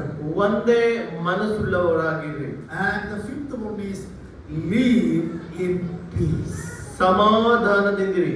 I'm not going to speak about all these 5 points. ಈ 5 ವಿಷಯಗಳ ಬಗ್ಗೆ ನಾನು ಮಾತಾಡ್ತಾ Very ಇಲ್ಲ. beautiful point. ಇದು ತುಂಬಾ ಚಂದವಾದ ವಿಷಯಗಳಲ್ಲಿ ನಾವು ನೋಡ್ತಾ Even ಇದ್ದೇವೆ. one by one, if you take hours, we can preach about that. ಈ ಒಂದೊಂದು ವಿಷಯನ ನಾವು ನೋಡಿದಾಗ ಒಂದೊಂದು ಗಂಟೆ ಇದ್ರ ಬಗ್ಗೆ ನಾವು But it's ಮಾತಾಡ್ತೀವಿ. better you write down all these 5 points. ನೀವು ಈ ವಿಷಯಗಳನ್ನ ಬರ್ಕೊಳ್ಳಿ, ಇದು ಉತ್ತಮವಾದಂತ ವಿಷಯಗಳು. Finally means seeing the coming of Christ is so near according to the application of that. ನಾವು ಕಡೆ ಮಾತೇನೆಂದರೆ ಎಂಬುದಾಗಿ ನೋಡ್ಬೇಕಾದ್ರೆ, ಯೇಸು ಕ್ರಿಸ್ತನ ಬರೋಣವು ಸಮೀಪದಲ್ಲಿದೆ, ಅದಕ್ಕಾಗಿ ಈ ವಿಷಯಗಳನ್ನ ನೀವು ಮನಸ್ಸಿನಲ್ಲಿ ಇಟ್ಟುಕೊಳ್ಳ್ರಿ ಎಂಬುದಾಗಿ ಪೌಲನು We ಬರೆದಿದ್ದಾನೆ. don't know when our Lord Jesus Christ is going to come. ನಮಗೆ ಗೊತ್ತಿಲ್ಲ ನಮ್ಮ ಕರ್ತನು ಯಾವಾಗ ಬರ್ತಾನೆ ಎಂಬುದಾಗಿ. This is the last days of our life. ಇದು ನಾವು ಕಡೆ ದಿನಗಳಲ್ಲಿ ಇವತ್ತು ನಾವು ಜೀವಿಸ್ತಾ ಇದ್ದೇವೆ. And we are living at the end of this age. ನಾವು ಈ ಕಡೆಯ ದಿನಗಳಲ್ಲಿ ನಾವು ದಾಟಿ ಹೋಗ್ತಾ The ಇದ್ದೇವೆ. dispensation of grace is going to be end. ಕೃಪಾ ಕಾಲವು ಮುಗಿಯುವಂತ ಕಾಲದಲ್ಲಿ ನಾವಿದ್ದೇವೆ. According to the word of God, things are going to come soon. ಈ ವಾಕ್ಯಾನುಸಾರವಾಗಿ ಎಲ್ಲಾ ಕಾರ್ಯಗಳು ನೆರವೇರುವಂತದ್ದಾಗಿದೆ. So we have to rejoice. ಆದ್ರಿಂದ ನಾವು ಸಂತೋಷ ಪಡಬೇಕು. And second one, aim for the restoration. ಎರಡನೇದಾಗಿ ನಾವು ಕ್ರಮಪಡಿಸಿಕೊಳ್ಳಬೇಕು. And we need to comfort one another. ನಾವು ಧೈರ್ಯವಾಗಿರ್ಬೇಕಂದ್ರೆ ಒಬ್ಬರೊಬ್ಬರು ಸಮಾಧಾನ We ಧೈರ್ಯ agree with ಪಡಿಸಿಕೊಳ್ಳಬೇಕು. one another, very hard, but agree with one another. ನಾವು ಎಲ್ಲರೂ ಒಂದೇ And ಮನಸ್ಸುಳ್ಳವರಾಗಿರ್ಬೇಕು. live in peace. ನಾವು ಸಮಾಧಾನದಿಂದಿರ್ಬೇಕು.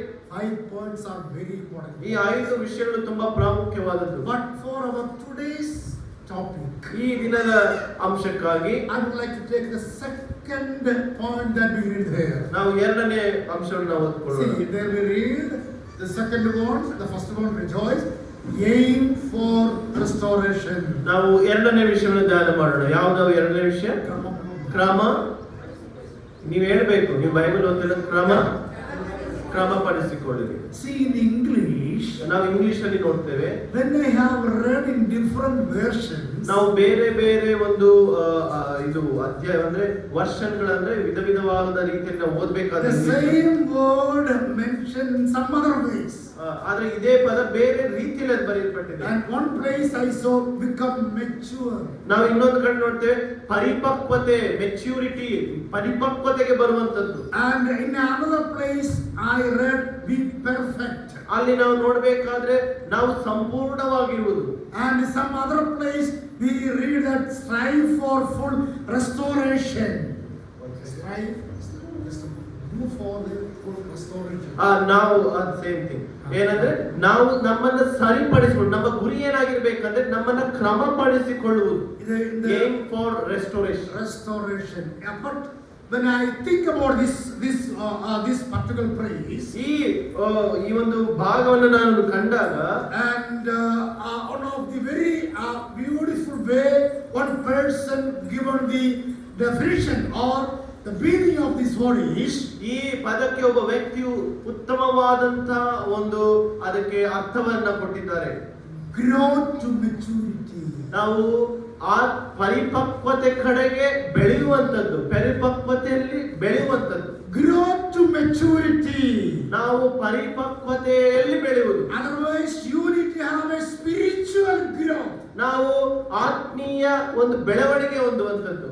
ಕ್ರಮಪಡುತ್ತುಗ, which means grow to the maturity. Otherwise spiritual growth we need to have. ನಾವು ಕ್ರಮಪಡಿಸಿಕೊಳ್ಳುವುದೇ ಅದನ್ನ ಸರಿಪಡಿಸಿಕೊಳ್ಳುತ್ತಾ ಆತ್ಮೀಯ ಬೆಳವಣಿಗೆಯನ್ನು ಹೊಂದುವಂತದ್ದೇ ಆ ಪದದ ಅರ್ಥವಾಗಿದೆ. So this morning we are going to talk about the spiritual growth. ಈ ಉದಯ ಕಾಲದಲ್ಲಿ ಆತ್ಮೀಯ ಬೆಳವಣಿಗೆ ಬಗ್ಗೆ ನಾವು You ಮಾತಾಡುವಂತವರಾಗಿದ್ದೇವೆ. and I, we need to become mature. ನಾನು ನೀನು ಆತ್ಮೀಯವಾಗಿ ಪರಿಪಕ್ವತೆ ಬರಬೇಕಾಗಿದೆ. You know that when we study about book of Hebrews, ನಾವು ಇಬ್ರಿಯ ಗ್ರಂಥವನ್ನು ಓದಬೇಕಾದ್ರೆ Apostle Paul was, and I believe, maybe some people they believe some other writers, but the writer of the book of Hebrews, he was telling that you need to mature your life in chapter 6. ನಾವು 6ನೇ ಅಧ್ಯಾಯದಲ್ಲಿ ನೋಡ್ತೇವೆ, ಇಬ್ರಿಯ ಗ್ರಂಥಕರ್ತನು ಹೀಗೆ ಹೇಳ್ತಾನೆ, ಆತ್ಮಿಕವಾಗಿ ನೀನು ಪರಿಪಕ್ವತೆಯನ್ನು ಹೊಂದಬೇಕು, ಅಂದ್ರೆ ಬೆಳಿಬೇಕು ಎಂಬುದಾಗಿ.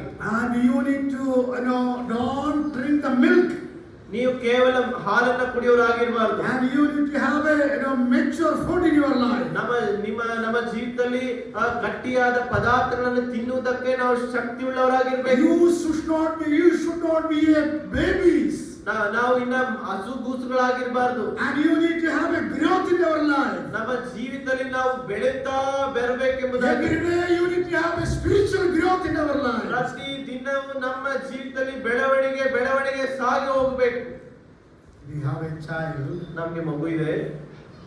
Now, when the child is coming to us now in the beginning of the birth, we are so happy to see the child. ಆ ಮಗು ಹುಟ್ಟಿದಾಗ ಮಗುವಿನ ಕೈಯಲ್ಲಿ ಕಂಡಾಗ ಎಷ್ಟು ಸಂತೋಷ ಪಡ್ತೇವೆ ನಾವು. And maybe after 1 year, ಆಮೇಲೆ 1 ವರ್ಷ ಆದ್ಮೇಲೆ, so we want that child to grow. ಆ 1 ವರ್ಷ ಆದ್ಮೇಲೆ ಮಗು ಅದು ಬೆಳೆಯೋದನ್ನ ನಾವು ಬಯಸ್ತೇವೆ. And again second year, 2ನೇ ವರ್ಷ, third year, 3ನೇ ವರ್ಷ, fourth year, 4ನೇ ವರ್ಷ, we are looking at him how he is growing up. ಅದು ಹೇಗೆ ಬೆಳೀತಾ ಇದೆ ಎಂಬುದಾಗಿ ನಾವು ನೋಡ್ತಾ ಇರ್ತೇವೆ. In the age of 10, 10ನೇ ವರ್ಷಕ್ಕೆ if that child is same like 1 year old, ಆ ಮಗು 10 ವರ್ಷ ಆದ್ರೂ 1 ವರ್ಷ ಮಗು ಹಾಗೆ ಇದ್ರೆ what do you think about? ನಾವು ಅದ್ರ ಬಗ್ಗೆ ಏನು ಯೋಚನೆ ಮಾಡ್ತೇವೆ? Definitely you will take that person to the hospital. ಖಂಡಿತವಾಗಿ ಆ ಮಗುವನ್ನು ನಾವು ಹಾಸ್ಪಿಟಲ್ಗೆ ತೆಗೆದುಕೊಂಡು ಹೋಗ್ತೀವಿ. And we will know that something problem is there. ನಾವು ಅನ್ಕೊಳ್ತೀವಿ ಏನೋ ಸಮಸ್ಯೆ ಇದೆ. The child has to grow. ಈ ಮಗು ಬೆಳಿಬೇಕಿತ್ತು. And the child is telling that give me only milk. ಆ ಮಗು ಹೇಳಿದೆ ಕೇವಲ ನನಗೆ ಹಾಲನ್ನ ಕೊಡ್ರಿ. The 10 years old boy or girl, if he says that give me the milk, we will have a question mark. ಆ 10 ವರ್ಷದ ಮಗು ನನಗೆ ಹಾಲು ಒಂದೇ ಕೊಡಿ, ಇನ್ನೇನು ಬೇಡ ಅಂದ್ರೆ ನಮಗೆ ಪ್ರಶ್ನೆ, ಯಾಕೆ ಈ ಮಗು ಹಾಲು ಮಾತ್ರ ಕುಡಿತಾ ಇದೆ? The same thing is very important. Same thing is Apostle Paul is telling here. ಅದೇ ವಿಷಯವು ಅಪೊಸ್ತಲನಾದ ಪೌಲನು ಇಲ್ಲಿ Paul is ಕ್ರಮಪಡಿಸಿಕೊಳ್ಳುತ್ತಾ telling to the believers that ಇಲ್ಲಿರುವಂತ ವಿಶ್ವಾಸಿಗಳಿಗೆ ಪೌಲ ಹೇಳ್ತಾ ಇದ್ದಾನೆ, you have to grow in maturity. ನೀವು ಕ್ರಿಸ್ತನ ಪರಿಪಕ್ವತೆಯಲ್ಲಿ ಬೆಳಿಬೇಕು. Spiritual growth is necessary. ಆತ್ಮೀಯ ಬೆಳವಣಿಗೆ ನಮ್ಮ ಜೀವಿತದಲ್ಲಿ ಪ್ರಾಮುಖ್ಯವಾದ ಸಂಗತಿ.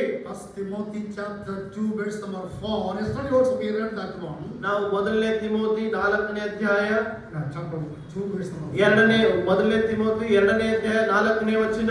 There we read the desire of our God is given there. ಅಲ್ಲಿ ದೇವರ ಒಂದು ಆಶೆಯಲ್ಲಿ ನಾವು ನೋಡ್ತಾ What ಇದ್ದೇವೆ. is the desire of God? ಯೇಸು ಕ್ರಿಸ್ತನ ಆಶೆಯಲ್ಲಿ What is the will of God? ದೇವರ ಚಿತ್ತವೇನು? The will of God, all should be saved. ಎಲ್ಲರೂ ರಕ್ಷಣೆ ಹೊಂದಿ ನಿತ್ಯ ಜೀವಕ್ಕೆ ಸೇರಬೇಕೆಂಬುದೇ ಆತನ ಆಶೆ. But something also related to that is there.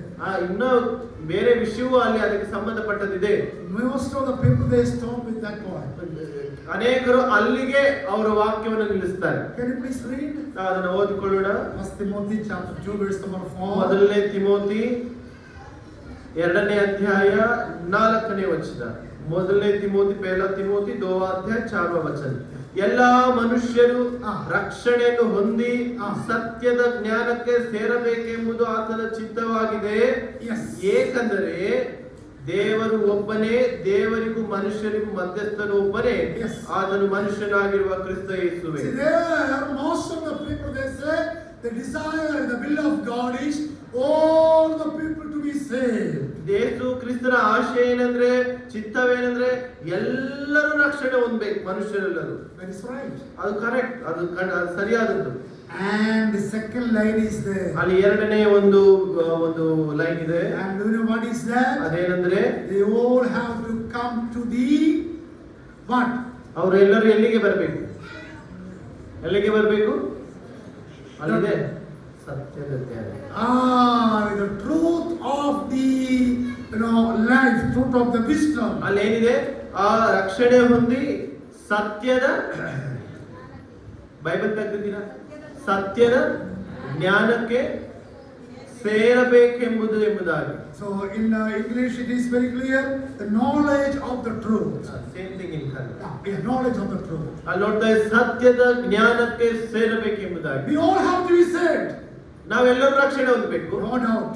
ಆದ್ರೆ ನಾವು ಅದರಲ್ಲಿ ಯಾವ ಒಂದು ಸಂಶಯವೇ ಇಲ್ಲ. Even this morning I believe that most of you are saved people. ನಾನು ಹೆಚ್ಚಾಗಿ ಇಲ್ಲಿರುವಂತ ಜನರು ರಕ್ಷಣೆ ಹೊಂದಿದವರು ಎಂಬುದಾಗಿ ನಾನು ಭಾವಿಸ್ತೇನೆ. I don't need to share gospel to you. ನಾನು ನಿಮಗೆ ಸುವಾರ್ತೆ ಸಾರಬೇಕಾಗಿಲ್ಲ, because you all are saved. ನೀವೆಲ್ಲರೂ ರಕ್ಷಣೆ ಹೊಂದಿದ್ದೀರಾ ದೇವರ ಕೃಪೆಯಿಂದ. But the second point is very important. ಆದ್ರೆ ಎರಡನೇ ಅಂಶ ಅಲ್ಲಿ ತುಂಬಾ ಪ್ರಾಮುಖ್ಯವಾದದ್ದು. And you have to be saved. ನೀವು ರಕ್ಷಣೆ ಹೊಂದಿದ್ದೀರಾ, and also you have to come to the knowledge of truth. ನೀವು ಸತ್ಯದ ಜ್ಞಾನಕ್ಕೆ ಸೇರಬೇಕು. Knowledge of truth. ಸತ್ಯದ ಜ್ಞಾನ. That is talking about the spiritual growth. ಅದು ಆತ್ಮೀಯ ಬೆಳವಣಿಗೆ ಬಗ್ಗೆ ಅಲ್ಲಿ ಮಾತಾಡ್ತಾ ಇದ್ದೇವೆ. And you can be saved. ನೀವು ರಕ್ಷಣೆ ಹೊಂದಿದ್ದೀರಾ.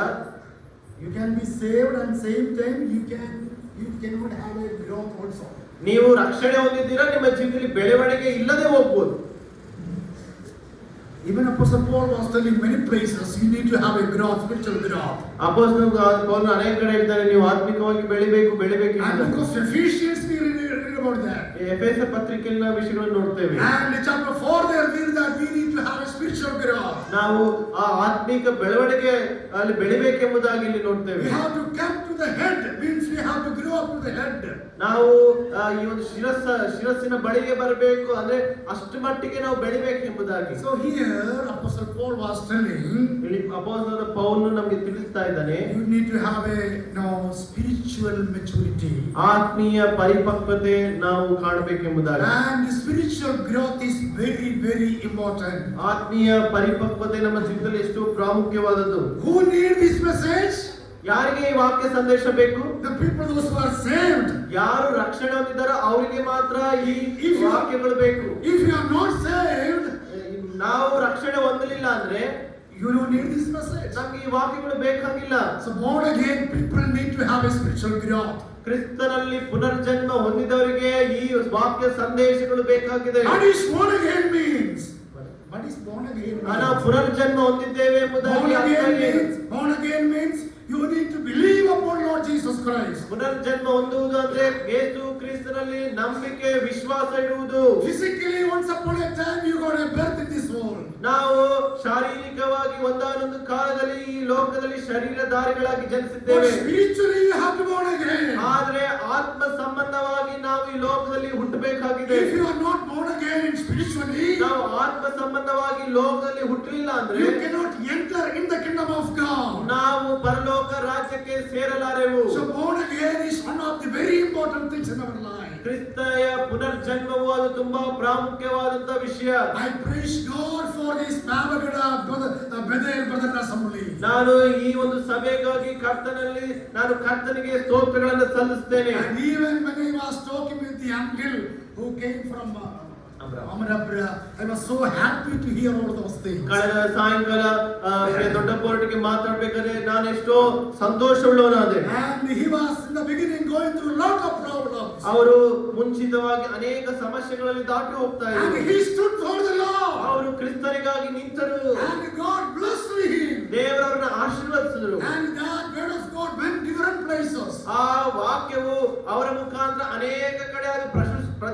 ಕೊಡ್ತು. And that came to his Pavagada. ಅದು ಪಾವಗಡಕ್ಕೂ ಬಂತು. And the assembly, it came to be here. ಇಲ್ಲಿ ಒಂದು ಸಭೆಯು ನಿರ್ಮಾಣವಾಯಿತು. And this assembly is now going outside. ಈ ಸಭೆಯು ಈಗ ಇಲ್ಲಿಂದ ಬೇರೆ ಕಡೆ ಅದು ಪ್ರಸರಿಸಲ್ಪಡ್ತಾ ಇದೆ. And many of them are coming up. ಅನೇಕರು ಇಲ್ಲಿ ಸೇರಿ ಬಂದು ಕರ್ತನನ್ನ ಆರಾಧಿಸುವಂತವರಾಗಿದ್ದಾರೆ. Born again, that experience is very, very important. ನಾವು ಪುನರ್ಜನ್ಮ ಹೊಂದುವಂತ ಅನುಭವ ಅದು ತುಂಬಾ ಪ್ರಾಮುಖ್ಯವಾದಂತ ಸಂಗತಿ ನಮ್ಮ ಜೀವನಗಳಲ್ಲಿ. Born again people, ನಾವು for the born again people, they need to have a spiritual growth. ನಾವು ಯಾರು ಕ್ರಿಸ್ತನಲ್ಲಿ ಪುನರ್ಜನ್ಮ ಹೊಂದಿದ್ದೇವೋ ಅವರಿಗೆ ಆತ್ಮೀಯ ಬೆಳವಣಿಗೆ ಅವರಲ್ಲಿ ಇರಬೇಕು. If somebody is not born again, ಯಾರು ಆತ್ಮಿಕವಾಗಿ ಮತ್ತೆ ಅವರು ಪುನರ್ಜನ್ಮವನ್ನು ಹೊಂದಲಿಲ್ಲವೋ, this morning I want to tell you that ನಾನು ಈ ಉದಯ ಕಾಲದಲ್ಲಿ ನಿಮಗೆ ಒಂದು ವಿಷಯವನ್ನು ಹೇಳ್ತೇನೆ. you have to submit yourself to the Lord. ನಿಮ್ಮನ್ನು ನೀವು ಕರ್ತನ ಪಾದಗಳಿಗೆ ಒಪ್ಪಿಸಿಕೊಡ್ರಿ. You have to put yourself into the Lord. ನಿಮ್ಮ ಹೃದಯವನ್ನು ಯೇಸು ಕ್ರಿಸ್ತನಿಗೆ ಕೊಡ್ರಿ. And Jesus died for your sin. ಯೇಸು ಕ್ರಿಸ್ತನು ನಿಮ್ಮ ಪಾಪಗಳಿಗಾಗಿ And he died on the cross of Calvary. He died on the cross of Calvary. ಆತನು ಕಲ್ವಾರಿ ಶಿಲುಬೆಯಲ್ಲಿ ಪ್ರಾಣವನ್ನು ಕೊಟ್ಟನು. And he shed his blood for us. ಆತನು ತನ್ನ ರಕ್ತವನ್ನು ನಮ್ಮ ಪಾಪಗಳ ನಿಮಿತ್ತ ಸುರಿಸಿದನು. His body is broken for you and I. ಆತನ ದೇಹವು ನಮಗಾಗಿ ಶಿಲುಬೆಯಲ್ಲಿ ಮುರಿಯಲ್ಪಟ್ಟನು. For you and I, he died on the cross. ನಿನ್ನ ಪಾಪಗಳಿಗಾಗಿ ಆತನು ಶಿಲುಬೆಯಲ್ಲಿ ಪ್ರಾಣವನ್ನು And ಕೊಟ್ಟನು. he, according to the scripture, died and buried and resurrected. ಆತನು ಶಾಸ್ತ್ರದ ಪ್ರಕಾರ ಪ್ರಾಣ ಕೊಟ್ಟನು, ಹೂಡಲ್ಪಟ್ಟನು, ಪುನರುತ್ಥಾನವಾಗಿ ಎದ್ದು ಬಂದನು. And he is going to come soon. ಆತನು ಮತ್ತೆ ತಿರುಗಿ ಬೇಗ ಬರುವಂತವನಾಗಿದ್ದಾನೆ. Spiritual maturity has to be taken place in the life of born again people. ಈ ಆತ್ಮೀಯ ಬೆಳವಣಿಗೆಯು ಕೇವಲ ಯಾರು ಪುನರ್ಜನ್ಮ ಹೊಂದಿದ್ದಾರೋ, ಯಾರು ರಕ್ಷಣೆ ಹೊಂದಿದ್ದಾರೋ ಅವರ ಜೀವಿತದಲ್ಲಿ ಮಾತ್ರ ಆತ್ಮೀಯ ಬೆಳವಣಿಗೆ ನಾವು ಕಾಣಬಲ್ಲೆವು. When you are born again, ನಾವು ಪುನರ್ಜನ್ಮ ಹೊಂದಿದವರಾದಾಗ you need to grow spiritually. ನಾವು ಆತ್ಮಿಕವಾಗಿ ಬೆಳಿಬೇಕು. And also this message is important for ಈ ವಾಕ್ಯ ಸಂದೇಶವು ತುಂಬಾ ಪ್ರಾಮುಖ್ಯವಾದದ್ದು. the person who has spiritual ambition. ಯಾರು ಆತ್ಮಿಕವಾಗಿ ಗುರಿಯುಳ್ಳವರಾಗಿದ್ದಾರೋ ಅವರಿಗೆ ಈ ವಿಷಯಗಳು, ಈ ವಾಕ್ಯಗಳು, ಆತ್ಮೀಯ ಬೆಳವಣಿಗೆ ತುಂಬಾ ಪ್ರಾಮುಖ್ಯವಾದಂತದ್ದಾಗಿದೆ. Spiritual ambition is very important. ಆತ್ಮೀಯ ಒಂದು ಗುರಿಯನ್ನು ನಾವು The ಇಟ್ಟುಕೊಂಡಿರಬೇಕು. desire of having spirituality is very important. ನಾವು ಆತ್ಮೀಯ ಆಶೆ, ಬೆಳವಣಿಗೆ, ಆ ಒಂದು ಕುತೂಹಲ ನಾವು ಬೆಳಿಬೇಕೆಂಬುದಾಗಿ ನಮ್ಮಲ್ಲಿ ಇರಬೇಕಾಗಿದೆ. There are some people like this. ಅನೇಕ ಈ Some ರೀತಿ people are like that. ಕೆಲವು ಜನ ಹೀಗೆ ಇರ್ತಾರೆ. They hear from one eye, 1 year, ಹೌದು. and it will go from another year. ಇಲ್ಲಿಂದ ಕೇಳಿ ಇಲ್ಲಿಂದ ಕೆಲವು ಬಿಟ್ಬಿಡ್ತಾರೆ. Oh, what the preacher says, no problem. ಏನು ಅಲ್ಲಿ ಸುವಾರ್ತಿಕರು ಹೇಳ್ತಾರೆ ಅಂತ ನಮಗೆ ಬೇಕಾಗಿಲ್ಲ. I will come and sit there. ನಾನು ಬಂದು ಕುತ್ಕೊಳ್ತೀನಿ, Then later I will go. ನಾನು ಮತ್ತೆ ಎದ್ದು ಹೋಗ್ತೀನಿ. This is not talking to me. ಇದು ನನಗೆಲ್ಲ ಹೇಳ್ತಾ ಇರೋದು. This is talking to the near person here to me. ಇಲ್ಲಿ ಯಾರ ಹತ್ತಲ್ಲಿ ಕುತ್ಕೊಂಡಿದ್ರೆ ಅವ್ರಿಗೆ ಮಾತ್ರ ಇದು ಹೇಳ್ತಾ What the ಇರೋದು. preacher is talking not, what the preacher is speaking, that is not to me.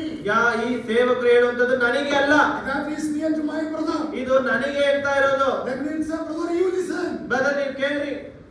But Bible is very important, and it says that we need to have a spiritual ambition. ದೇವರ ವಾಕ್ಯವು ಅದು ತುಂಬಾ ಪ್ರಾಮುಖ್ಯವಾದದ್ದು. ದೇವರ ವಾಕ್ಯವು ನಮ್ಮೊಟ್ಟಿಗೆ ಮಾತಾಡುತ್ತದೆ. ನಾವು ಆ ಗುರಿ, ಆ ಆಶೆ, ಆ ಬಯಕೆಯುಳ್ಳವರಾಗಿ ದೇವರ ವಾಕ್ಯವನ್ನು ಸ್ವೀಕಾರ And if ಮಾಡಿಕೊಳ್ಬೇಕಾಗಿದೆ. we have a spiritual ambition, ನಮ್ಮಲ್ಲಿ ಆತ್ಮೀಯ ಒಂದು ಆಶೆ ಇರುವುದಾದರೆ, if we have a spiritual desire, ನಮಗೆ ಆತ್ಮೀಯ ಒಂದು ಉತ್ಸಾಹ ಇರುವುದಾದರೆ then we can have a spiritual growth. ನಮ್ಮಲ್ಲಿ ಆತ್ಮೀಕ ಬೆಳವಣಿಗೆ ನಾವು ಕಾಣ್ತೇವೆ. That is very, very important. ಇದು ತುಂಬಾ ಪ್ರಾಮುಖ್ಯವಾದ ಸಂಗತಿ. We have to be born again, and born again person need to have a spiritual growth. ಆತ್ಮೀಯವಾಗಿ ಪುನರ್ಜನ್ಮ ಹೊಂದಿದಂಥವನು ಆತ್ಮೀಯವಾಗಿ ಆತನು ಬೆಳೀತಾನೆ. And if you want to have a spiritual growth, number 2, that is spiritual ambition is needed. ನಾವು ಆತ್ಮೀಕವಾಗಿ ಬೆಳೆದ್ರೆ ಸತ್ಯದ ಜ್ಞಾನದ ಕಡೆಗೆ ನಾವು ಆಕರ್ಷಿಸಲ್ಪಡ್ತೇವೆ. Every day we have to come to the Lord and say, Lord, give me your grace to grow spiritually. ನಾವು ದೇವರ ಬಳಿಗೆ ದಿನಾಗ್ಲೂ ಈ ರೀತಿಯಾಗಿ ಪ್ರಾರ್ಥನೆ ಮಾಡಬೇಕು. ದೇವರೇ, ನನ್ನ ಜೀವಿತದಲ್ಲಿ ಆತ್ಮಿಕವಾಗಿ ನಾನು ಬೆಳೆಯುವಂತೆ ನೀನು ಮಾಡಪ್ಪ ಎಂಬುದಾಗಿ ನಾವು And ಕೇಳಬೇಕು. if you are not coming to the Lord, ನೀವು ದೇವರ ಬಳಿಯೇ ಬರದೆ ಹೋದ್ರೆ, and if you are not sitting before the Lord, ನೀವು ದೇವರ ಬಳಿ ಕೂತಿಕೊಳ್ಳದೆ ಹೋಗ್ತಾ if you ಇದ್ರೆ, are not eating the food of the word of God, ನೀವು ಈ ದೇವರ ವಾಕ್ಯವನ್ನೇ ಸ್ವೀಕರಿಸದೆ ಶುದ್ಧೀಕರಿಸಿಕೊಳ್ಳದೆ ತಿನ್ನದೆ ಓದದೆ ಹೋದ್ರೆ you cannot have a spiritual growth. ನಮ್ಮ ಜೀವಿತದಲ್ಲಿ ಎಂದಿಗೂ ಆತ್ಮೀಯ ಒಂದು ಬೆಳವಣಿಗೆ ಕಾಣಲಿಕ್ಕೆ ಸಾಧ್ಯವೇ ಇಲ್ಲ. Ambition is very important. ನಮಗೆ ಆಶೆ ತುಂಬಾ The ಪ್ರಾಮುಖ್ಯ, desire is very ನಮಗೆ important. ಕುತೂಹಲ ತುಂಬಾ ಪ್ರಾಮುಖ್ಯ. The anticipation is very important. ನಮ್ಮಲ್ಲಿರುವಂತಹ ಈ ಎರಡು ಕಾರ್ಯಗಳು ದೇವರ ವಾಕ್ಯದ ವಿಷಯದಲ್ಲಿ ಆ ಕುತೂಹಲ ಆಶೆ ನಮ್ಮಲ್ಲಿ ತುಂಬಾ ಪ್ರಾಮುಖ್ಯ. And I believe that you will have this ambition in your life. ನಾನು ಅನ್ಕೊಳ್ತೀನಿ ಈ ಒಂದು ಕುತೂಹಲ ಆಶೆ ನಿಮ್ಮ ಜೀವಿತದಲ್ಲಿ ನೀವು ಒಳಗೊಂಡಿರ್ತೀರ ಎಂಬುದಾಗಿ. And also if you want to have a spiritual growth, ನಮ್ಮ ಜೀವಿತದಲ್ಲಿ ಆತ್ಮೀಯ ಬೆಳವಣಿಗೆ ಇರಬೇಕಂದ್ರೆ you should have a relationship with Jesus. ನಮ್ಮ ಒಂದು ಸಹವಾಸ, ನಮ್ಮ ಸಂಬಂಧ ಯೇಸು ಕ್ರಿಸ್ತನೊಟ್ಟಿಗೆ ಇರಬೇಕು. How we can have a spiritual growth? ಹೇಗೆ ನಮ್ಮ ಜೀವಿತದಲ್ಲಿ ಆತ್ಮಿಕವಾಗಿ ನಾವು ಬೆಳೆಯಲಿಕ್ಕೆ We can ಸಾಧ್ಯ? have a spiritual growth having relationship with God. ನಾವು ದೇವರೊಟ್ಟಿಗೆ ನಮ್ಮ ಸಂಬಂಧವನ್ನು ಇಟ್ಕೊಂಡಾಗ ಮಾತ್ರ ನಮ್ಮ ಒಂದು ಆತ್ಮೀಯ ಬೆಳವಣಿಗೆ ಅದು ಬೆಳೆಯುತ್ತೆ. How we can have a relationship with God? ನಾವು ದೇವರೊಟ್ಟಿಗೆ ಹೇಗೆ ಸಂಬಂಧ ಇಟ್ಕೊಳ್ಳೋದಕ್ಕೆ ಸಾಧ್ಯ? See, one thing we need to understand. ಒಂದು ವಿಷಯ ನಾವು ಅರ್ಥ Even ಮಾಡ್ಕೋಬೇಕು. the study also I said the same thing. ನಾನು ಅದೇ ವಿಷಯ ನಿನ್ನೇನು ಹೇಳ್ತಾ ಬಂದೆ. The reason that you are saved, ನಾವು ಯಾವ ವಿಷಯ, ಯಾವ ಒಂದು ಕಾರಣಕ್ಕಾಗಿ ಲೋಕದಲ್ಲಿ ರಕ್ಷಿಸಲ್ಪಟ್ಟಿದ್ದೇವೆ, the reason behind our salvation, that God want to have a relationship with you. ಏನಕ್ಕೆ ನಾವು ದೇವರು ನಮಗೆ ರಕ್ಷಿಸ್ತಾನೆ ಎಂಬುದಾಗಿ ಕೇಳ್ತಾ ಬಂದ್ವಿ. ನಮ್ಮ ಅನ್ಯೋನ್ಯತೆಯಲ್ಲಿ ಆತನ ಇರಬೇಕೆಂಬುದಾಗಿ ದೇವರು ನಮ್ಮನ್ನ ರಕ್ಷಿಸಿದನು. God wants to stay or be with you. ದೇವರು ನಮ್ಮೊಟ್ಟಿಗೆ ಆತನು ಇರಲು ಬಯಸುವಂತವನಾಗಿದ್ದಾನೆ. And we need to be with the Lord.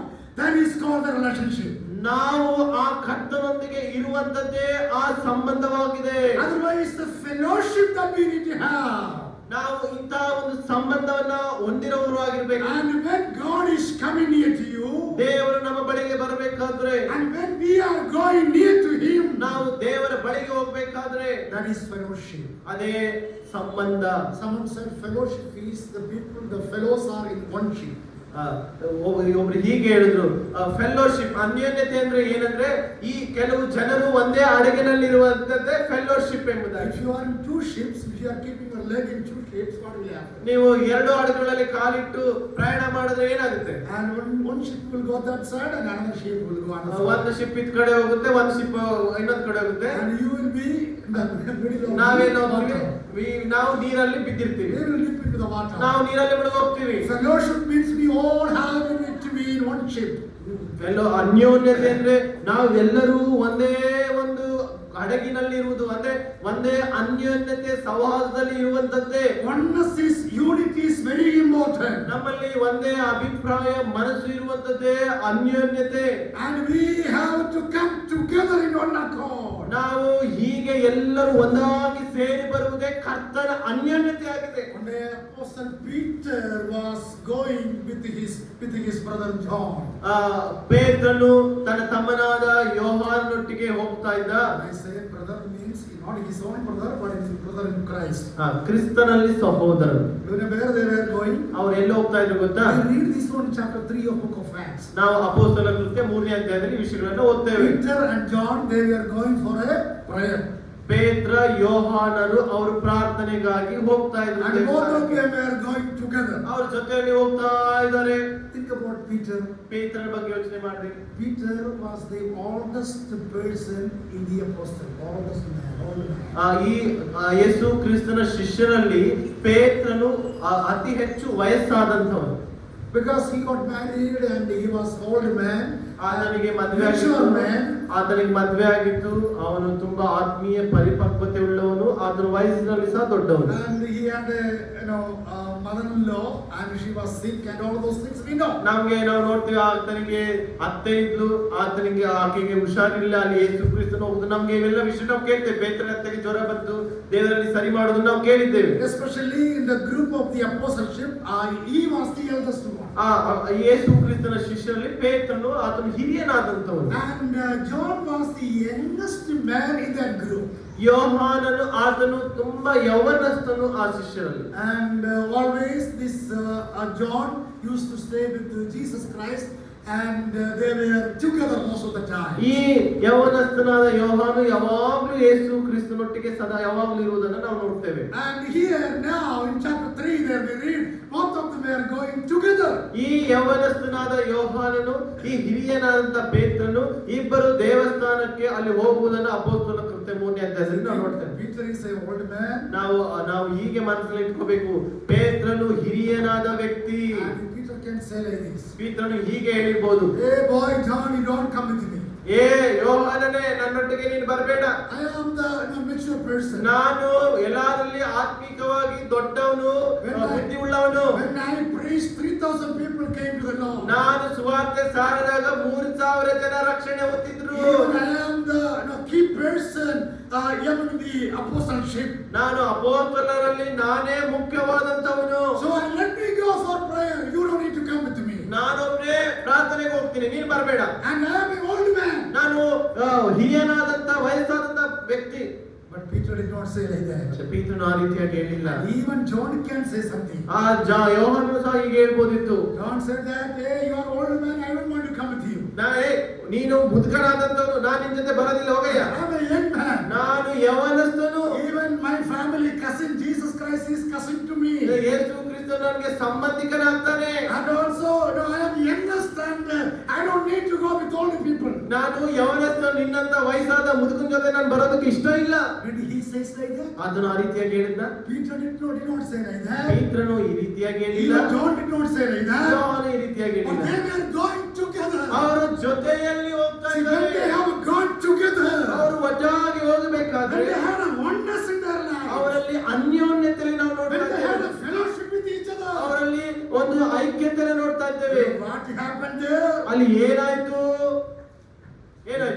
There was a person who was not able to walk. ಅಲ್ಲಿ ಒಬ್ಬ ವ್ಯಕ್ತಿಯು ತನ್ನ ಜೀವಿತದಲ್ಲಿ ನಡೆಯದೇ ಇರುವಂತ ಸ್ಥಿತಿಯಲ್ಲಿ Layman means not able to walk. ಆತನು ಹುಟ್ಟು ಕುಂಟನು ಎಂಬುದಾಗಿ ನಾವು ನೋಡ್ತೇವೆ. And when these two people were going together, ಇಬ್ಬರು ವ್ಯಕ್ತಿಗಳಲ್ಲಿ ಹೋಗ್ಬೇಕಾದ್ರೆ, and this person he was seeing and say, give me something. ಆ ವ್ಯಕ್ತಿ ಈ ಇಬ್ಬರು ವ್ಯಕ್ತಿಗಳನ್ನು ನೋಡಿ, ನನಗೆ ಏನಾದ್ರೂ ಕೊಡ್ರಿ. And both of them there we read that they look unto him. ಅವರಿಬ್ಬರು ನೇರವಾಗಿ ಇಬ್ಬರು ಒಟ್ಟಾಗಿ ಅವನ ಕಡೆಗೆ ನೋಡಿದರೆ, when they look unto him, ಅವರು ಆತನ ಕಡೆಗೆ ಆತನ ನೋಡಿದ, and they understood that then he needs something. ಅವರು ಅರ್ಥ ಮಾಡ್ಕೊಂಡ್ರು, ಅವನಿಗೆ ಒಂದು ವಿಷಯ It's ಬೇಕು. not gold that he needs, gold ಆತನಿಗೆ ಬಂಗಾರ ಬೇಡ, or any other things that he needs, ಬೇರೆ ವಸ್ತುಗಳು ಬೇಡ, but he needs something. ಆತನಿಗೆ ಒಂದು ವಿಷಯ ಬೇಕು. Peter and John they understood that. ಪೇತ್ರ ಯೋಹಾನರು ಈ ವಿಷಯವನ್ನು ಅರ್ಥ ಮಾಡಿಕೊಂಡರು. How they understood? ಹೇಗೆ ಅರ್ಥ ಮಾಡಿಕೊಂಡ್ರು? When they stood together, went together. ಅವರಿಬ್ಬರು ಜೊತೆಯಾಗಿ ನಿಂತುಕೊಂಡಾಗ, ಜೊತೆಯಾಗಿ ನಡೆದಾಗ, When they stand together, they understood the need of the spiritual things that do into that person. ಅವರು ಒಟ್ಟಾಗಿ ಒಂದೇ ಮನಸ್ಸುಳ್ಳವರಾಗಿ ನಿಂತಾಗ ಆ ವ್ಯಕ್ತಿಯ ಕೊರತೆಯು ಅವರಿಗೆ ಕಾಣಬಂತು. And both of them they sat together like this. ಅವರು ಇಬ್ಬರು ಒಟ್ಟಿಗೆ ಹೀಗೆ ಹೇಳ್ತಾರೆ, I don't have gold. ನಮ್ಮಲ್ಲಿ ಬಂಗಾರವಿಲ್ಲ, I don't have silver. ನನ್ನ ಹತ್ರ ಬೆಳ್ಳಿ ಇಲ್ಲ, I don't have any other thing. ಬೇರೆ ಯಾವುದು ನಮ್ಮ ಬಳಿ ಇಲ್ಲ. But we have something with us. ಆದ್ರೆ ನಮ್ಮ ಹತ್ರ ಒಂದು ವಿಷಯ ಇದೆ. We have Jesus with us. ನಮ್ಮೊಟ್ಟಿಗೆ ಯೇಸು ಕ್ರಿಸ್ತನು ಇದ್ದಾನೆ. In the name of Jesus Christ. ಈ ಯೇಸು ಕ್ರಿಸ್ತನ ಹೆಸರಿನಲ್ಲಿ Get up and stand. ಎದ್ದು ನಿಂತುಕೋ. Oh, praise God. He stood up. ಆ ದೇವರಿಗೆ ಮಹಿಮೆ ಆಗಲಿ, ಅವನು ಎದ್ದು ನಿಂತನು. You know, that man stood up. ನಿಮ್ಗೆ ಗೊತ್ತಾ, ಆ ಮನುಷ್ಯನು ಎದ್ದು ನಿಂತನು. What we can understand from there?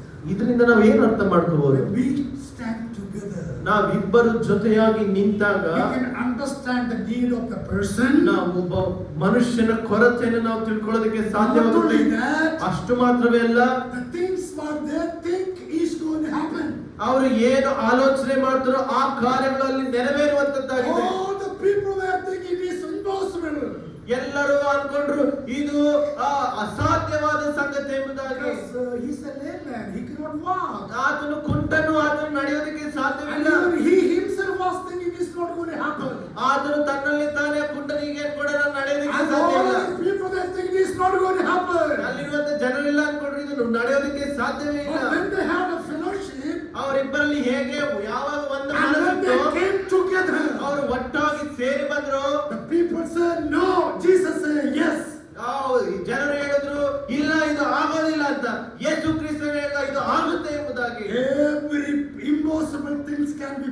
impossible through Lord Jesus Christ. ಎಲ್ಲ ಅಸಾಧ್ಯವಾದ ಕಾರ್ಯಗಳು ಕರ್ತನಾದ ಯೇಸು ಕ್ರಿಸ್ತನಲ್ಲಿ ಅದು ಸಾಧ್ಯವಾಗುವಂತದ್ದಾಗಿದೆ. Someday you think it's not going to happen. Someday you think it's not going to happen. ಒಂದು ದಿನ ನೀನು ಅನ್ಕೊಳ್ತೀಯ ಇದು ನಡೆಯುವಂತ ಕಾರ್ಯವೇ ಅಲ್ಲವೇ ಅಲ್ಲ ನಮ್ಮ ಜೀವಿತದಲ್ಲಿ. But for the Lord everything is possible. ಆದರೆ ನಮ್ಮ ಕರ್ತನಾದ ಯೇಸು ಕ್ರಿಸ್ತನಿಗೆ ಎಲ್ಲವೂ ಸಾಧ್ಯ. Everything is possible. ಎಲ್ಲವೂ ಸಾಧ್ಯ. Because our God is the God of impossibility. ನಮ್ಮ ದೇವರು ಅಸಾಧ್ಯವಾದದ್ದನ್ನ ಸಾಧ್ಯವನ್ನಾಗಿ ಮಾಡುವಂತ ದೇವರಾಗಿದ್ದಾನೆ. He can make all the impossible into possible. ನಾವು ಎಲ್ಲವೂ ಅಸಾಧ್ಯವನ್ನ ಸಾಧ್ಯವನ್ನಾಗಿ ಮಾಡುವಂತವರು ನಾವಾಗಿದ್ದೇವೆ. Relationship is very important. ಅದರಲ್ಲಿ ಅನ್ಯೋನ್ಯತೆ ನಮ್ಮ ಸಂಬಂಧ ತುಂಬಾ ಪ್ರಾಮುಖ್ಯವಾಗಿದೆ. If you want to have a spiritual growth, ನಮ್ಮ ಜೀವಿತದಲ್ಲಿ ಆತ್ಮೀಯ ಬೆಳವಣಿಗೆ ಬೇಕಂದ್ರೆ we need to have a relationship to God. ನಾವು ನಮ್ಮ ಸಂಬಂಧ ದೇವರೊಟ್ಟಿಗೆ ಸದಾ ಕಾಲ ಇರಬೇಕಾಗಿದೆ. When God created the human being, ದೇವರು ಮನುಷ್ಯನನ್ನ ಸೃಷ್ಟಿ ಮಾಡಿದಾಗ only desire that in the God was ದೇವರಲ್ಲಿ ಒಂದೇ ಒಂದು ಆಶೆ ಬಯಕೆ ಇತ್ತು, to have a relationship with the people. ಆತನು ಮನುಷ್ಯರೊಟ್ಟಿಗೆ ತನ್ನ ಸಹವಾಸದಲ್ಲಿ ಇರಬೇಕೆಂಬುದು. But we know that because of sin, the relationship was broken. ನಿಮಗೆ ಗೊತ್ತಾ, ನಾವು ಪಾಪಗಳ ನಿಮಿತ್ತ ಆ ಸಂಬಂಧವು ಮುರಿಯಲ್ಪಡ್ತು. Every time God used to come, and the Adam and Eve, they used to be with the Lord, and they had a relationship in the beginning. ಯಾವಾಗಲೂ ಸಂಜೆ ಪ್ರಾತಃ ಕಾಲದಲ್ಲಿ ಕರ್ತನಾದ ಯೇಸು ಕ್ರಿಸ್ತನು ಬರ್ತಾ ಇದ್ದನು, ಈ ಆದಾಮ ಅವರು ಬರ್ತಾ ಇದ್ರು, ಅವರು ಒಂದು ಸವಾಸದಲ್ಲಿ ಅನ್ಯೋನ್ಯತೆಯಲ್ಲಿ ಸದಾ ಕಾಲ ಆ ಪರಲೋಕದಲ್ಲಿದ್ರು. And midst of them Satan came. ಅವರ ಮಧ್ಯದಲ್ಲಿ ಸೈತಾನನು ಬಂದನೆಂಬುದಾಗಿ, Devil came. ಸೈತಾನನು And ಬಂದನೆಂಬುದಾಗಿ, sin came. ಪಾಪವು ಬಂತು. Sin made a gap in between God and man. ಪಾಪವು ಆ ಸಂಬಂಧದ ಮಧ್ಯೆ ಅಂತರವನ್ನ ಉಂಟು ಮಾಡಿತು. Sin cannot be with God. ಪಾಪವು ದೇವರೊಟ್ಟಿಗೆ ಇರಲಿಕ್ಕೆ ಎಂದಿಗೂ ಸಾಧ್ಯವಿಲ್ಲ. God is holy. ಯೇಸು ಕ್ರಿಸ್ತನು ಪರಿಶುದ್ಧನು. And when the man becomes sinner, ಯಾವಾಗ ಮನುಷ್ಯನು ಪಾಪಿಯಾಗ್ತಾನೋ God sent them out from the Garden of Eden. ದೇವರು ಆ ಮನುಷ್ಯನನ್ನ ಆ ಒಂದು ತೋಟದಿಂದ ಹೊರಗೆ ಹಾಕ್ತಾನೆ. Relationship is broken. ಅಲ್ಲಿ ಸಂಬಂಧವು ಮುರಿಯಲ್ಪಡ್ತು. Fellowship is broken. ಅನ್ಯೋನ್ಯತೆ ಮುರಿಯಲ್ಪಡ್ತು. Spirituality is broken. Spirituality is broken. ಆತ್ಮೀಯತೆ ಮುರಿದು ಹೋಯಿತು. Connection is gone. ಅಲ್ಲಿರುವಂತ ಸಂಬಂಧವೇ ಮುರಿದು ಹೋಯಿತು. And now they are away from the presence of God. ಅವರು ಈಗ ದೇವರ ಒಂದು ಪ್ರಸನ್ನತೆಯಿಂದ ಸವಾಲದಿಂದ ಅನ್ಯೋನ್ಯ ದೂರವಾಗಿದ್ದಾರೆ. So what I am trying to say is relationship is very ನಾನು important. ನಿಮ್ಗೆ ಏನ್ ಹೇಳ್ತಿದ್ದೆ, ಅನ್ಯೋನ್ಯತೆಯು ಸಂಬಂಧವು ದೇವರೊಟ್ಟಿಗೆ ಅದು ನಮ್ಮ ಜೀವಿತದಲ್ಲಿ ತುಂಬಾ ಪ್ರಾಮುಖ್ಯವಾಗಿದೆ. In order to make the broken relationship, God sent His Son, and He came and made the relationship through ಈ the cross. ಮುರಿದಂತ ಒಂದು ಅನ್ಯೋನ್ಯತೆ ಸಂಬಂಧ ಸಹವಾಸವನ್ನ ಸೇರಿಸದಕ್ಕಾಗಿ ನಮ್ಮ ಕರ್ತನಾದ ಯೇಸು ಕ್ರಿಸ್ತನು ಆತನು ಪರಲೋಕವನ್ನು ಬಿಟ್ಟು ಈ ಭೂಮಿಗೆ ಬಂದನು. How we can have a spiritual growth? ಹೇಗೆ ನಮ್ಮ ಜೀವಿತದಲ್ಲಿ ಆತ್ಮೀಯ We can have a ಬೆಳವಣಿಗೆ spiritual growth having a relationship with Jesus Christ. ನಮ್ಮ ಸಂಬಂಧವು ಕ್ರಿಸ್ತನಲ್ಲಿ ಸಹವಾಸದೊಟ್ಟಿಗೆ ನಾವು ಆತ್ಮಿಕವಾಗಿ ಬೆಳೆಯಬಹುದು. Is when you have a spiritual growth, ನಮ್ಮ ಜೀವಿತದಲ್ಲಿ ಯಾವಾಗ ಈ ಆತ್ಮೀಯ ಒಂದು ಬೆಳವಣಿಗೆ ನಾವು ನೋಡ್ತೇವೆ, and we need to understand what is the product of the spiritual growth. Product. ಈ ಆತ್ಮೀಯ ಜೀವಿತ ವಿಷಯ ಒಂದು The product. What do we say? The product. Another word. ಒಂದು ವಸ್ತು. ಇಟ್ಸ್ ನಾಟ್ ವಸ್ತು, ವಿ ಕಾಂಟ್ ಟೆಲ್ ಅಸ್ ವಸ್ತು. ಪ್ರಾಡಕ್ಟ್ ಇಸ್ ವಸ್ತು. Final result. ಎಸ್, ಈ ಒಂದು ಆತ್ಮೀಯ ಪರಿಪಕ್ವತೆಯ ಕೊನೆಯ ಹಂತ ಇಲ್ಲ, ಅದಕ್ಕೆ ಬರುವಂತ ಫಲಿತಾಂಶ. Okay, please read Matthew chapter 22. ಮತ್ತಾಯನ ಸುವಾರ್ತೆ 22ನೇ ಅಧ್ಯಾಯ 22 37 to 39. That is, there we read the product of the spiritual growth. What is the product? मत्ताय 22:37 मत्ती 20 अध्याय 30 वचन से 40 वचन. ನೀನು ನಿನ್ನ ದೇವರಾಗಿರುವ ಕರ್ತನನ್ನು ನಿನ್ನ ಪೂರ್ಣ ಹೃದಯದಿಂದಲೂ, ನಿನ್ನ ಪೂರ್ಣ ಪ್ರಾಣದಿಂದಲೂ, ನಿನ್ನ ಪೂರ್ಣ ಬುದ್ಧಿಯಿಂದಲೂ ಪ್ರೀತಿಸಬೇಕು ಎಂಬ ಆಜ್ಞೆಯೇ ಮುಖ್ಯವಾದದ್ದು. ಮತ್ತು ಮೊದಲನೆಯದು ಇದಕ್ಕೆ ಸಮಾನವಾದ ಎರಡನೇ ಆಜ್ಞೆ ಒಂದು ಉಂಟು. ಅದು ಯಾವುದೆಂದರೆ ನಿನ್ನ ನೆರೆಯವನನ್ನು ನಿನ್ನಂತೆಯೇ ಪ್ರೀತಿಸಬೇಕು ಎಂಬುದೇ. ಈ ಎರಡು ಆಜ್ಞೆಗಳು ಎಲ್ಲಾ ಧರ್ಮಶಾಸ್ತ್ರಕ್ಕೂ ಪ್ರವಾದನ ಗ್ರಂಥಕ್ಕೂ ಆಧಾರವಾಗಿವೆ ಎಂದು ಹೇಳಿದರು. See, the product of the spiritual growth is literally given there. ಇಲ್ಲಿ ಈ ಆತ್ಮೀಯ ಒಂದು ಬೆಳವಣಿಗೆಗೆ ಫಲಿತಾಂಶವನ್ನು ನಾವು ನೋಡ್ತಾ ಇದ್ದೇವೆ. What is the product there? What we read about there? ಇಲ್ಲಿ ಇರುವಂತ ಫಲಿತಾಂಶ ಏನು ಓದ್ತಾ ಇದ್ದೇವೆ. And Jesus Christ was telling that the product of the spiritual growth is the love.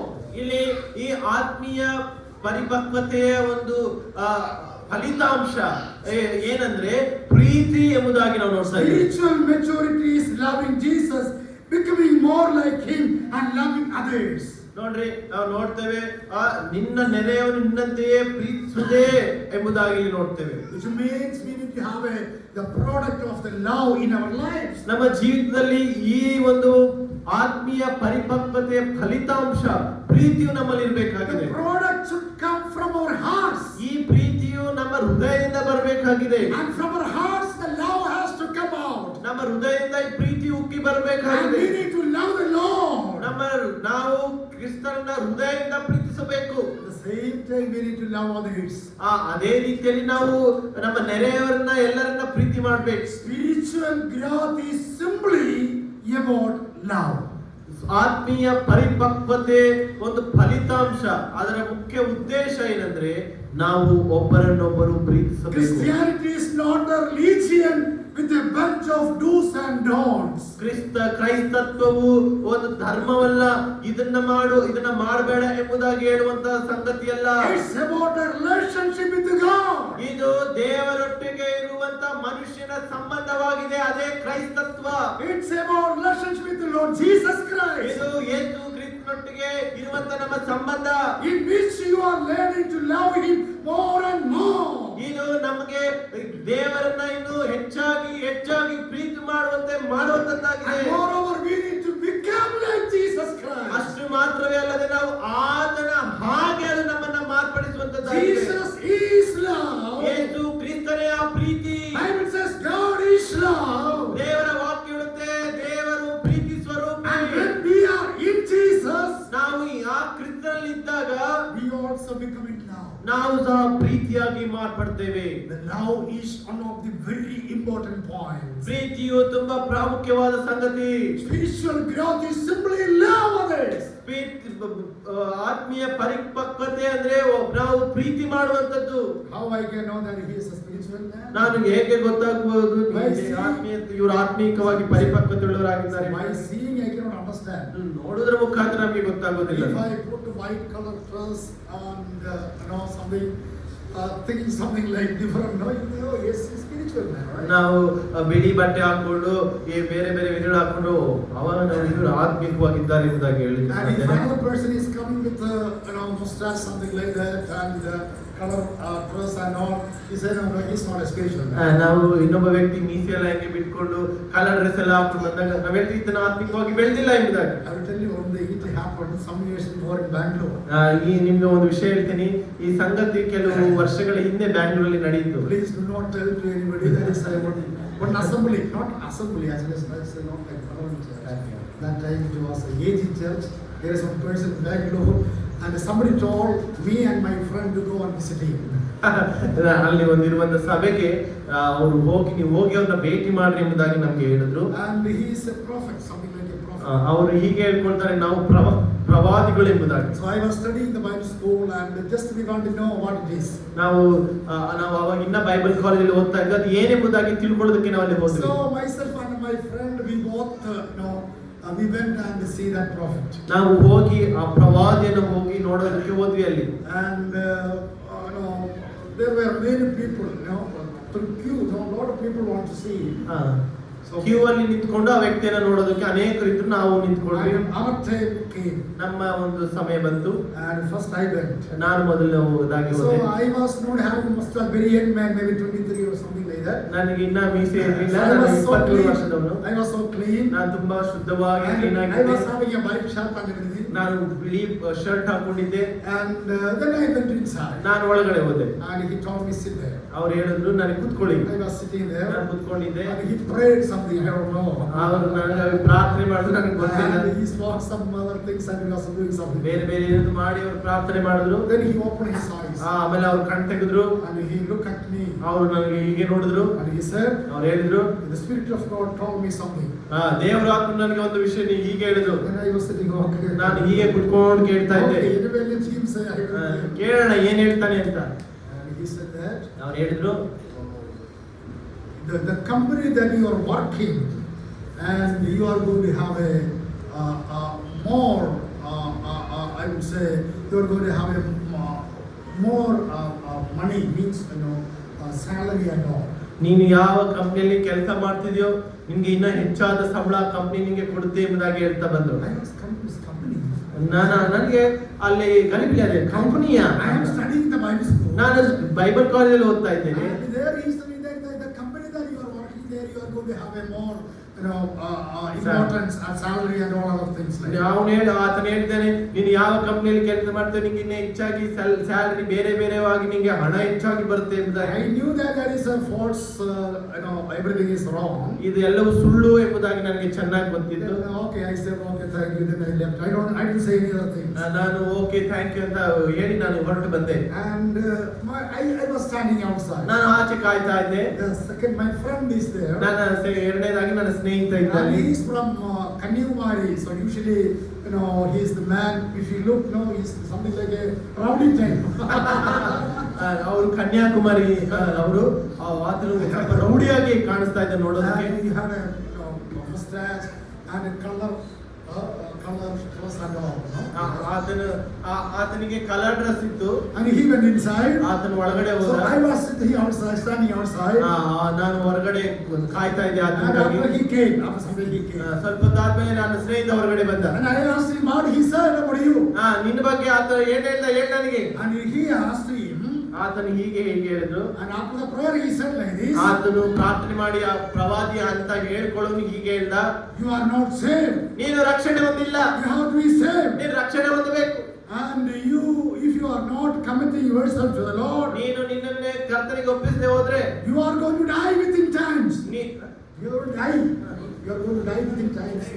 ನೀನು ಸ್ವಲ್ಪ ಕಾಲದಲ್ಲಿ ಸತ್ತೋಗ್ತೆ ದೇವರನ್ನ ಕಂಡುಕೊಂಡಿಲ್ಲ ಅಂದ್ರೆ. He was confused and came out. ಆತನು ಸಹ ಗಲಿಬಿಲಿಗೊಂಡು ಹೊರಗಡೆ ಬರ್ತಾನೆ. He asked me what he told me about that. ನನ್ನ ಸ್ನೇಹಿತ ನಿನಗೆ ಆತನ ಏನ್ ಹೇಳ್ದ ಹೇಳು ಅಂತ I ಕೇಳಿದ. said, he said like this. ನಾನು ಹೀಗೆ ಆತನ ನನ್ನ ವಿಷಯವಾಗಿ ಹೇಳಿದೆ ಅಂತ So what I ಹೇಳಿದೆ. am trying to say is, ನಾನು ಏನ್ ನಿಮ್ಗೆ ಹೇಳ್ತಾ ಇದ್ದೀನಿ ಅಂದ್ರೆ, see, all these things they say and they speak. ಹೀಗೆ ಸುಮ್ನೆ ಇಲ್ಲ ಸಲ್ಲದನ್ನ ಹೀಗೆ ಎಲ್ಲ ಮಾತಾಡಿ But ಹೇಳ್ತಾರೆ. Bible is not talking about that. ಆದ್ರೆ ದೇವರ ವಾಕ್ಯವು ಎಂದಿಗೂ ಈ ರೀತಿಯಾಗಿ ಹೇಳೋದಿಲ್ಲ. And when you are having a relationship with God, ನಾವು ದೇವರೊಟ್ಟಿಗೆ ಸಂಬಂಧವು ಹೊಂದಿದಾಗ and definitely God will make you according to His own ways. ದೇವರು ತನ್ನ ಚಿತ್ತಾನುಸಾರವಾಗಿ ನಮ್ಮ ಜೀವಿತಗಳಲ್ಲಿ ಮಾರ್ಗಗಳನ್ನು ತೆರೆಯುವಂತವನಾಗಿದ್ದಾನೆ. So the character that we need is very, very important. ನಮ್ಮ ಜೀವಿತದಲ್ಲಿರುವಂತ ನಮ್ಮ ಗುಣಗಳು ತುಂಬಾ ಪ್ರಾಮುಖ್ಯವಾದಂತದ್ದು. The product of spiritual growth is love.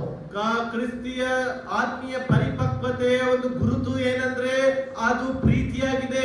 The product is the love. ಅದಕ್ಕೆ ಗುರುತೇ ಪ್ರೀತಿ. If you are not able to love your parents or your people, ನೀವು ನಿಮ್ಮ ತಂದೆ ತಾಯಿಯನ್ನ ನಿಮ್ಮ ಸಹೋದರ ಸಹೋದರನ್ನೇ ನೀವು ಪ್ರೀತಿ ಮಾಡದೆ and ಹೋದ್ರೆ, if you are not loving your children, ನಿಮ್ಮ ಮಕ್ಕಳನ್ನ ನೀವು ಪ್ರೀತಿ ಮಾಡದೆ ಹೋದ್ರೆ, and if you are not loving your wife or your husband, ನಿಮ್ಮ ಪ್ರೀತಿಯನ್ನು ನಿಮ್ಮ ಹೆಂಡತಿಯನ್ನ ನಿಮ್ಮ ಗಂಡನನ್ನೇ ನೀವು ಪ್ರೀತಿ ಮಾಡದೆ how ಹೋದ್ರೆ, you can say that you are spiritual? ನೀನು ಹೇಗೆ ಹೇಳ್ಬೋದು ನೀನು ಆತ್ಮಿಕವಾಗಿ ಬೆಳೆದಿದೆಯಾ The ಎಂಬುದಾಗಿ. spirituality, the product of spirituality should be there as a love. ಈ ಆತ್ಮೀಯ ಪರಿಪಕ್ವತೆ ಗುರುತೇ ಪ್ರೀತಿ. ಪ್ರೀತಿಯಲ್ಲಿ ನಾವು ಅದನ್ನ ಕಾಣುತ್ತೇವೆ. So that product, the love is very, very ಈ important. ಪ್ರೀತಿಯು ತುಂಬಾ ಪ್ರಾಮುಖ್ಯವಾದ So ಸಂಗತಿಯಾಗಿದೆ. this morning I want to tell you, my dear sisters and brothers, that ಒಂದು ವಿಷಯವನ್ನು ನಾನು ನಿಮಗೆ ಹೇಳೋದಕ್ಕೆ ಬಯಸ್ತೇನೆ. spiritual growth is very, very important. ಆತ್ಮೀಯ ಪರಿಪಕ್ವತೆ ಬೆಳವಣಿಗೆ ನಮ್ಮ ಜೀವಿತದಲ್ಲಿ ತುಂಬಾ ಪ್ರಾಮುಖ್ಯವಾದ The ಸಂಗತಿ. product of spiritual growth is the love. ಆ ಪ್ರೀತಿ ಆ ಪರಿಪಕ್ವತೆಯ ಗುರುತೇ ಪ್ರೀತಿಯಾಗಿದೆ. And your character is more than your wordings or words. ಆ ಒಂದು ಆತ್ಮೀಯ ಪರಿಪಕ್ವತೆ ಇನ್ನೊಂದು ಗುರುತೇನಂದ್ರೆ ನಮ್ಮ ಮಾತುಗಳು, ನಮ್ಮ ನಡತೆ, ನಮ್ಮ ಗುಣವಾಗಿದೆ. ಮಾತುಗಳು ತೇವೆಯಿಲ್ಲ, ಗುಣ ಗುಣ ನಡತೆ, that is very important. ನಮ್ಮ ಗುಣ, ನಮ್ಮ ಒಂದು ನಡತೆ ಪ್ರಾಮುಖ್ಯವಾಗಿದೆ. Our character is very important. ನಮ್ಮ ಗುಣ ತುಂಬಾ ಪ್ರಾಮುಖ್ಯ. That is the reason, someone said, you show me who is your friend, I will tell you who you are. ಹೀಗೆ ಒಬ್ಬ ವ್ಯಕ್ತಿ ಹೀಗೆ ಹೇಳಿದ್ದಾನೆ, ನಿನ್ನ ಸ್ನೇಹಿತರನ್ನು ತೋರಿಸು, ನೀನು ಯಾರೆಂಬುದಾಗಿ ನಾನು ನಿನ್ನ ವಿಷಯವಾಗಿ ಹೇಳುತ್ತೇನೆ ಎಂಬುದಾಗಿ. If I want to know who you are, ನೀನು ಯಾರೆಂಬುದಾಗಿ ನಾನು ತಿಳ್ಕೋಬೇಕಂದ್ರೆ I should understand who are your friends. ನಿನ್ನ ಫ್ರೆಂಡ್ಸ್ ಯಾರಂತ ನಾನು ಮೊದಲು ಅರ್ಥ ಮಾಡ್ಕೋಬೇಕು. If I know your friends, ನಿಮ್ಮ ಸ್ನೇಹಿತರು ಎಂತವರಂತ then I ತಿಳ್ಕೊಂಡ್ರೆ can understand who you are. ನೀನು ಎಂತವನೆಂಬುದಾಗಿ ನಮಗೆ The relation is very important. ನಮ್ಮ ಸಂಬಂಧವು ತುಂಬಾ ಪ್ರಾಮುಖ್ಯವಾದ. If you are a spiritual, ನಾವು ಆತ್ಮೀಯವಾಗಿ ಇದ್ರೆ you will have a spiritual friends. ನಮ್ಗೆ ಆತ್ಮೀಯ ಸ್ನೇಹಿತರಿರ್ತಾರೆ. You will have a spiritual leaders. ನಮ್ಗೆ ಆತ್ಮೀಯ ಒಂದು ಹಿರಿಯರಿರ್ತಾರೆ. And your friends is going to be a believers. ನಮ್ಮ ಸ್ನೇಹಿತರು ಆತ್ಮೀಯ ಒಂದು ಸ್ನೇಹಿತರಿರ್ತಾರೆ. I am not telling that don't love or you don't have any other friends. ನಾನು ನಿಮಗೆ ಹೇಳ್ತಾ ಇಲ್ಲ ನಿಮಗೆ ಬೇರೆ ಸ್ನೇಹಿತರು ಇರಬಾರದು ಎಂಬುದಾಗಿ ನಾನು ಹೇಳ್ತಾ ಇಲ್ಲ. You need different kinds of friends. That is very important. ನಮಗೆ ಬೇರೆ ರೀತಿಯಲ್ಲಿ ಸ್ನೇಹಿತರು ಬೇಕು ಈ ಲೋಕದಲ್ಲಿ. When we are living this world, that is important. ನಾವು ಈ ಲೋಕದಲ್ಲಿ ಇರಬೇಕಾದ್ರೆ ನಮಗೆ ಈ ಲೋಕದಲ್ಲಿ ಸ್ನೇಹಿತರು Because ಬೇಕು. we are living this world. ಆದ್ರೆ ಯಾಕಂದ್ರೆ ನಾವು ಈ ಲೋಕದಲ್ಲಿ ಇದ್ದೇವೆ. But when Christ comes, we will go from here. ನಾವು ಯೇಸು ಕ್ರಿಸ್ತನ ಬಂದಾಗ ಇಲ್ಲಿಂದ ನಾವು ಮೇಲೆ ಹೋಗ್ತೇವೆ. Up to that time, we have to be here. ಅಲ್ಲಿವರೆಗೂ ನಾವು ಇಲ್ಲೇ ಇರಬೇಕು. So we may have a lot of friends. ನಮಗೆ ಈ ಲೋಕದಲ್ಲಿ ಅನೇಕ ಸ್ನೇಹಿತರು ಇರಬಹುದು. Different religious friends we may have. ಬೇರೆ ಬೇರೆ ಧರ್ಮ ಪಂಗಡದವರು ನಮಗೆ ಇರಬಹುದು. But the spirituality, the relationship that should come to us only to the spiritual people. ನಮ್ಮ ಸಂಬಂಧವು, ನಮ್ಮ ಅನ್ಯೋನ್ಯತೆ, ನಮ್ಮ ಸಹವಾಸ ಕೇವಲ ಆತ್ಮ ಸಂಬಂಧವಾದವರೊಟ್ಟಿಗೆ ಇರಬೇಕು. The darkness and light will not go together. ಈ ಕತ್ತಲೆಯು ಬೆಳಕೆಯು ಒಟ್ಟಿಗೆ ಅದು ಸೇರೋದಕ್ಕೆ ಸಾಧ್ಯವೇ ಇಲ್ಲ. The darkness will go with the darkness itself. ಕತ್ತಲೆಯು ಕತ್ತಲೆಯೊಟ್ಟಿಗೆ ಹೋಗುತ್ತದೆ. The light will go with the light itself. ಬೆಳಕು ಬೆಳಕೊಟ್ಟಿಗೆ ಹೋಗುತ್ತೆ. When the light comes, darkness will go away. ಯಾವಾಗ ಬೆಳಕು ಬರುತ್ತೋ ಕತ್ತಲೆಯು ಓಡಿ ಹೋಗುವಂತದ್ದಾಗಿದೆ. And our Lord Jesus Christ is the light. ನಮ್ಮ ಯೇಸು ಕ್ರಿಸ್ತನೇ ಆ ಬೆಳಕಾಗಿದ್ದಾನೆ. And light is with us. ಆ ಬೆಳಕು ನನ್ನಲ್ಲಿದೆ. When the light is with us, ನಮ್ಮಲ್ಲಿ ಬೆಳಕಿದ್ದಾಗ all the darkness will go away. ಎಲ್ಲ ಕತ್ತಲೆಯು ಅದು ಓಡಿ ಹೋಗುವಂತದ್ದಾಗಿದೆ. Relationship is very, very important. ನಮ್ಮ ಸಂಬಂಧವು ತುಂಬಾ ಪ್ರಾಮುಖ್ಯವಾದದ್ದಾಗಿದೆ. And moreover, the love each other is very, very important. ನಮ್ಮ ಪ್ರೀತಿಯು ಒಬ್ಬರೊಟ್ಟಿಗೆ ಇರುವಂತ ಪ್ರೀತಿಯು ತುಂಬಾ ಪ್ರಾಮುಖ್ಯ. Loving God is very, very important. ನಾವು ದೇವರನ್ನ ಪ್ರೀತಿಸುವ ಸಂಬಂಧ ತುಂಬಾ ಪ್ರಾಮುಖ್ಯ. So that is the product of spiritual growth. ಅದೇ ಪ್ರೀತಿಯ ಆತ್ಮೀಯವಾಗಿ ಬೆಳವಣಿಗೆಗೆ ಗುರುತು ಏನಂದ್ರೆ ಪ್ರೀತಿ ಎಂಬುದಾಗಿ. And the second, another thing that I want to tell you. ಎರಡನೇ ವಿಷಯ ನಾನು ನಿಮಗೆ ಹೇಳ್ತೇನೆ. The purpose of spiritual growth. What is the purpose of spiritual growth? ನಾವು ಆ ಉದ್ದೇಶ ಆತ್ಮೀಯ ಬೆಳವಣಿಗೆ ಯಾಕೆ ನಮ್ಮ ಜೀವಿತದಲ್ಲಿ ಇರಬೇಕು? The product of spiritual growth is love. ನಾವು ಆತ್ಮೀಯವಾಗಿ ಬೆಳೆದಾಗ ಪ್ರೀತಿಯ ಒಂದು ಗುರುತಲ್ಲಿ ನಾವು ನೋಡ್ತೇವೆ. That is the product that has to be with you. It has to come from you. ಅದು ನಮ್ಮೊಟ್ಟಿಗೆ ಇರಬೇಕು, ಅದು ನಮ್ಮಿಂದ ಅದು ಬರಬೇಕು. ಆತ್ಮೀಯ ಪರಿಪಕ್ವತೆ. What is the purpose of spiritual growth? ಆತ್ಮೀಯ ಪರಿಪಕ್ವತೆಯ ಉದ್ದೇಶ ಏನು? Negative, another side, if the child is not growing, ಇನ್ನೊಂದು ವಿಷಯದಲ್ಲಿ ನಾವು ಯೋಚನೆ ಮಾಡ್ಬೇಕಾದ್ರೆ ಒಂದು ಮಗು ಬೆಳೆಯದೆ ಹೋದಾಗ what will happen? ಏನಾಗುತ್ತೆ?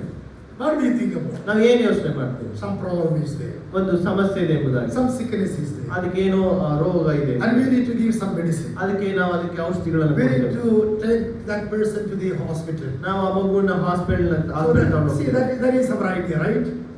That is our idea. That is our thinking. ಅದು ಆ ರೀತಿಯಾಗಿ ನಾವು ಯೋಚನೆ If ಮಾಡ್ತೇವೆ. it is like that, ಆ ರೀತಿಯಾಗಿ ಇರೋದಾದ್ರೆ the purpose of spiritual growth is ಈ ಆತ್ಮೀಯವಾಗಿ ಪರಿಪಕ್ವತೆ ಹೊಂದುವ ಒಂದು ಉದ್ದೇಶ ಏನಂದ್ರೆ we need to be productive and fruitful, and we need to have a life with the Lord. ಈ ಆತ್ಮಿಕವಾಗಿ ನಾವು ಬೆಳೆಯುವುದಕ್ಕೆ ಉದ್ದೇಶ ಏನಂದ್ರೆ ನಾವು ಆತ್ಮಿಕವಾಗಿ ಫಲಿತಗೊಳ್ಳಬೇಕು. The purpose of spiritual growth is we need to be useful for the glory of God. ಈ ಒಂದು ಉದ್ದೇಶ ಏನಂದ್ರೆ ದೇವರ ಆತ್ಮೀಯ ಮೇಲುಗಾಗಿ ನಾವು ಉಪಯೋಗಿಸಲ್ಪಡಬೇಕು. Usefulness is very important. ಅದರಲ್ಲಿ ನಾವು ದೇವರಿಗಾಗಿ ಉಪಯೋಗಕ್ಕೆ ಬರುವಂತದ್ದು. You and I, we are here in this hall. ನಾವು ಈ ದಿನ ಈ ಒಂದು ಸಭಾ ಹಾಲಲ್ಲಿ ಇದ್ದೇವೆ. Do you know why we are here? ಯಾಕೆ ನಾವು ಇದ್ದೇವೆ? We have to be useful for the glory of God. ನಾವು ದೇವರ ಸೇವೆಗಾಗಿ ಕೆಲಸಕ್ಕಾಗಿ ಉಪಯೋಗಕ್ಕೆ ಬರಬೇಕೆಂಬುದಾಗಿ. God doesn't want you to be a useless people. ದೇವರು ಎಂದಿಗೂ ನಮ್ಮನ್ನ ಕೆಲಸಕ್ಕೆ ಬಾರದ ಅಪ್ರಯೋಜಕರಾಗಿರುವುದಕ್ಕೆ ದೇವರು ಇಷ್ಟಪಡ್ತಾ ಇಲ್ಲ. For everything we need to have a useful, right? ನಾವು ಎಲ್ಲ ವಿಷಯದಲ್ಲಿ ನಾವು ಪ್ರಯೋಜಕರಾಗಿರ್ಬೇಕು. Why we need to have a mobile with us? ನಮಗೆ ಯಾಕೆ ಮೊಬೈಲ್ ಬೇಕು? If the mobile is not working, ಈ ಮೊಬೈಲ್ ಕೆಲಸ ಮಾಡ್ತಿಲ್ಲ ಅಂದ್ರೆ it is useless. ಇದು ಕೆಲಸಕ್ಕೆ ಬರೋದಿಲ್ಲ. And it is useful, it is needed because it is useful. ಇದು ನಮಗೆ ಬೇಕು, ಇದು ನಮಗೆ ಪ್ರಯೋಜನಕ್ಕೆ ಬರುತ್ತೆ ಅದಕ್ಕೆ. So the purpose of the spiritual growth, ಈ ಆತ್ಮೀಯ ಪರಿಪಕ್ವತೆಯ ಒಂದು ಉದ್ದೇಶ ಏನಂದ್ರೆ that God Jesus, He wants to use you and I. ದೇವರಾದ ಯೇಸು ಕ್ರಿಸ್ತನು ನನ್ನನ್ನ ನಿನ್ನನ್ನ ತನಗಾಗಿ ಉಪಯೋಗಿಸಬೇಕು. He wants to use you and I for the glory of God. ಆತನು ನನ್ನನ್ನ ನಿನ್ನನ್ನ ತನ್ನ ಮಹಿಮೆಗಾಗಿ ಉಪಯೋಗಿಸಬೇಕು. Because the kingdom of God is so near. ಯಾಕಂದ್ರೆ ಕರ್ತನ ಒಂದು ಬರೋಣವು ತುಂಬಾ ಹತ್ತಿರದಲ್ಲಿದೆ. And we are the participants of the kingdom. ನಾವು ಆ ಕರ್ತನ ಬರೋಣದ ಆತನ ರಾಜ್ಯದಲ್ಲಿ ನಾವು ಭಾಗಿಗಳಾಗಿದ್ದೇವೆ. The literal kingdom is going to come. ನಿಜವಾದಂತ ಆ ಒಂದು ರಾಜ್ಯವು ಕರ್ತನ ರಾಜ್ಯವು ಬರಲಿಕ್ಕಿದೆ. That is millennium. ಅದು 1000 ವರ್ಷದ ಆಳ್ವಿಕೆ. But when you believe Jesus Christ as your personal Savior and the Lord, ನೀವು ಯಾವಾಗ ಯೇಸು ಕ್ರಿಸ್ತನ ಸ್ವಂತ ರಕ್ಷಕರನ್ನಾಗಿ ಅಂಗೀಕಾರ ಮಾಡ್ತೀರೋ, we are also part of the spiritual kingdom. ನಾವು ಆತ್ಮೀಕವಾದಂತ ರಾಜ್ಯಕ್ಕೆ ನಾವು ಪಾಲುಗಾರರಾಗ್ತೀವಿ. Spiritually we are in kingdom. ನಾವು ಆತ್ಮೀಕವಾಗಿ ಆ ರಾಜ್ಯದಲ್ಲಿ ಸೇರ್ತೇವೆ. When we are spiritually in kingdom of God, ನಾವು ಆತ್ಮೀಕವಾಗಿ ಯಾವಾಗ ಆತನ ರಾಜ್ಯದಲ್ಲಿ ಇರ್ತೇವೋ, we have to be useful. ನಾವು ಪ್ರಯೋಜನಕ್ಕೆ We should ಬರುವಂತವರಾಗಿದ್ದೇವೆ. not be a useless people. ನಾವು ಎಂದಿಗೂ ಪ್ರಯೋಜನಕ್ಕೆ ಬಾರದವರಾಗಿರ್ಬೇಕು. I should be a useful for the glory of God. ನಾವು ದೇವರ ಸೇವೆಗಾಗಿ You ಪ್ರಯೋಜನಕರರಾಗಿರ್ಬೇಕು. should be a useful for the glory of God. ನೀನು ಕರ್ತನ ಸೇವೆಗಾಗಿ ಪ್ರಯೋಜನಕರವಾಗಿರ್ಬೇಕು. That is the purpose of the spiritual growth. ಅದೇ ಕ್ರಿಸ್ತನ ಆತ್ಮೀಯ ಪರಿಪಕ್ವತೆಯ ಪ್ರಯೋಜನಕ್ಕೆ ಬರುವಂತ ಕಾರ್ಯ ಎಂಬುದಾಗಿ You have ನೋಡುತ್ತೇವೆ. to be more productive and more fruitful for the kingdom of God. ನಾವು ದೇವರ ರಾಜ್ಯಕ್ಕಾಗಿ ಫಲದಾಯಕವಾಗಿ ಮತ್ತು ಪ್ರಯೋಜನಕರವಾಗಿ ಉಪಯುಕ್ತವಾಗಿರಬೇಕು. And we have to be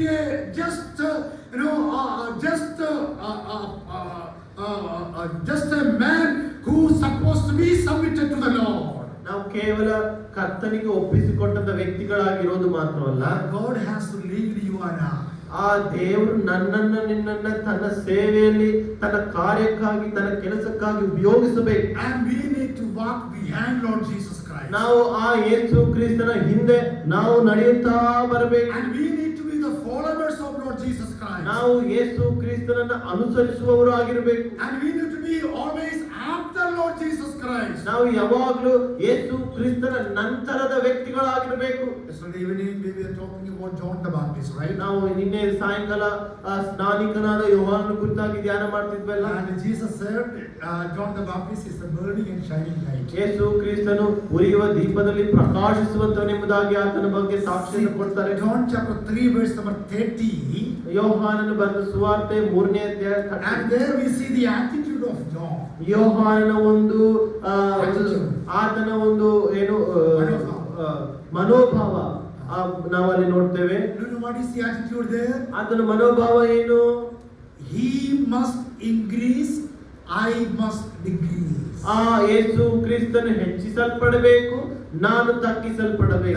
That was the attitude of John the Baptist. ಅದು ಯೋಹಾನನ ಗುಣ ಮನೋಭಾವವಾಗಿತ್ತು. And he must increase, ಯೇಸು ಕ್ರಿಸ್ತನು ಹೆಚ್ಚಿಸಲ್ಪಡಬೇಕು, I must decrease. ನಾನು ತಗ್ಗಿಸಲ್ಪಡಬೇಕು. Jesus has to grow, ಯೇಸು ಕ್ರಿಸ್ತನು ಬೆಳೆಯಬೇಕು, want anything. ನನಗೆ ಬೇರೆ ಏನು ಬೇಡ. See, when we talk about Apostle Paul, ಈ ಅಪೊಸ್ತಲನಾದ ಪೌಲನ ಬಗ್ಗೆ ನಾವು ಮಾತಾಡೋದಾದ್ರೆ we read in the book of Philippians that Philippi ಪತ್ರಿಕೆಯಲ್ಲಿ ನಾವು ಹೀಗೆ ಓದ್ತೇವೆ, he left everything for the glory of ನಾವು God. ನೋಡ್ತೇವೆ ಆತನು ದೇವರ ಮಹಿಮೆಗಾಗಿ ದೇವರಿಗೆ ಸರಿ ಸಮಾನವಾಗಿರುವ ಪದವಿಯನ್ನು ಬಿಡಲು ಒಲ್ಲೆನು ಎಂದೆಣಿಸದೆ And he became nothing.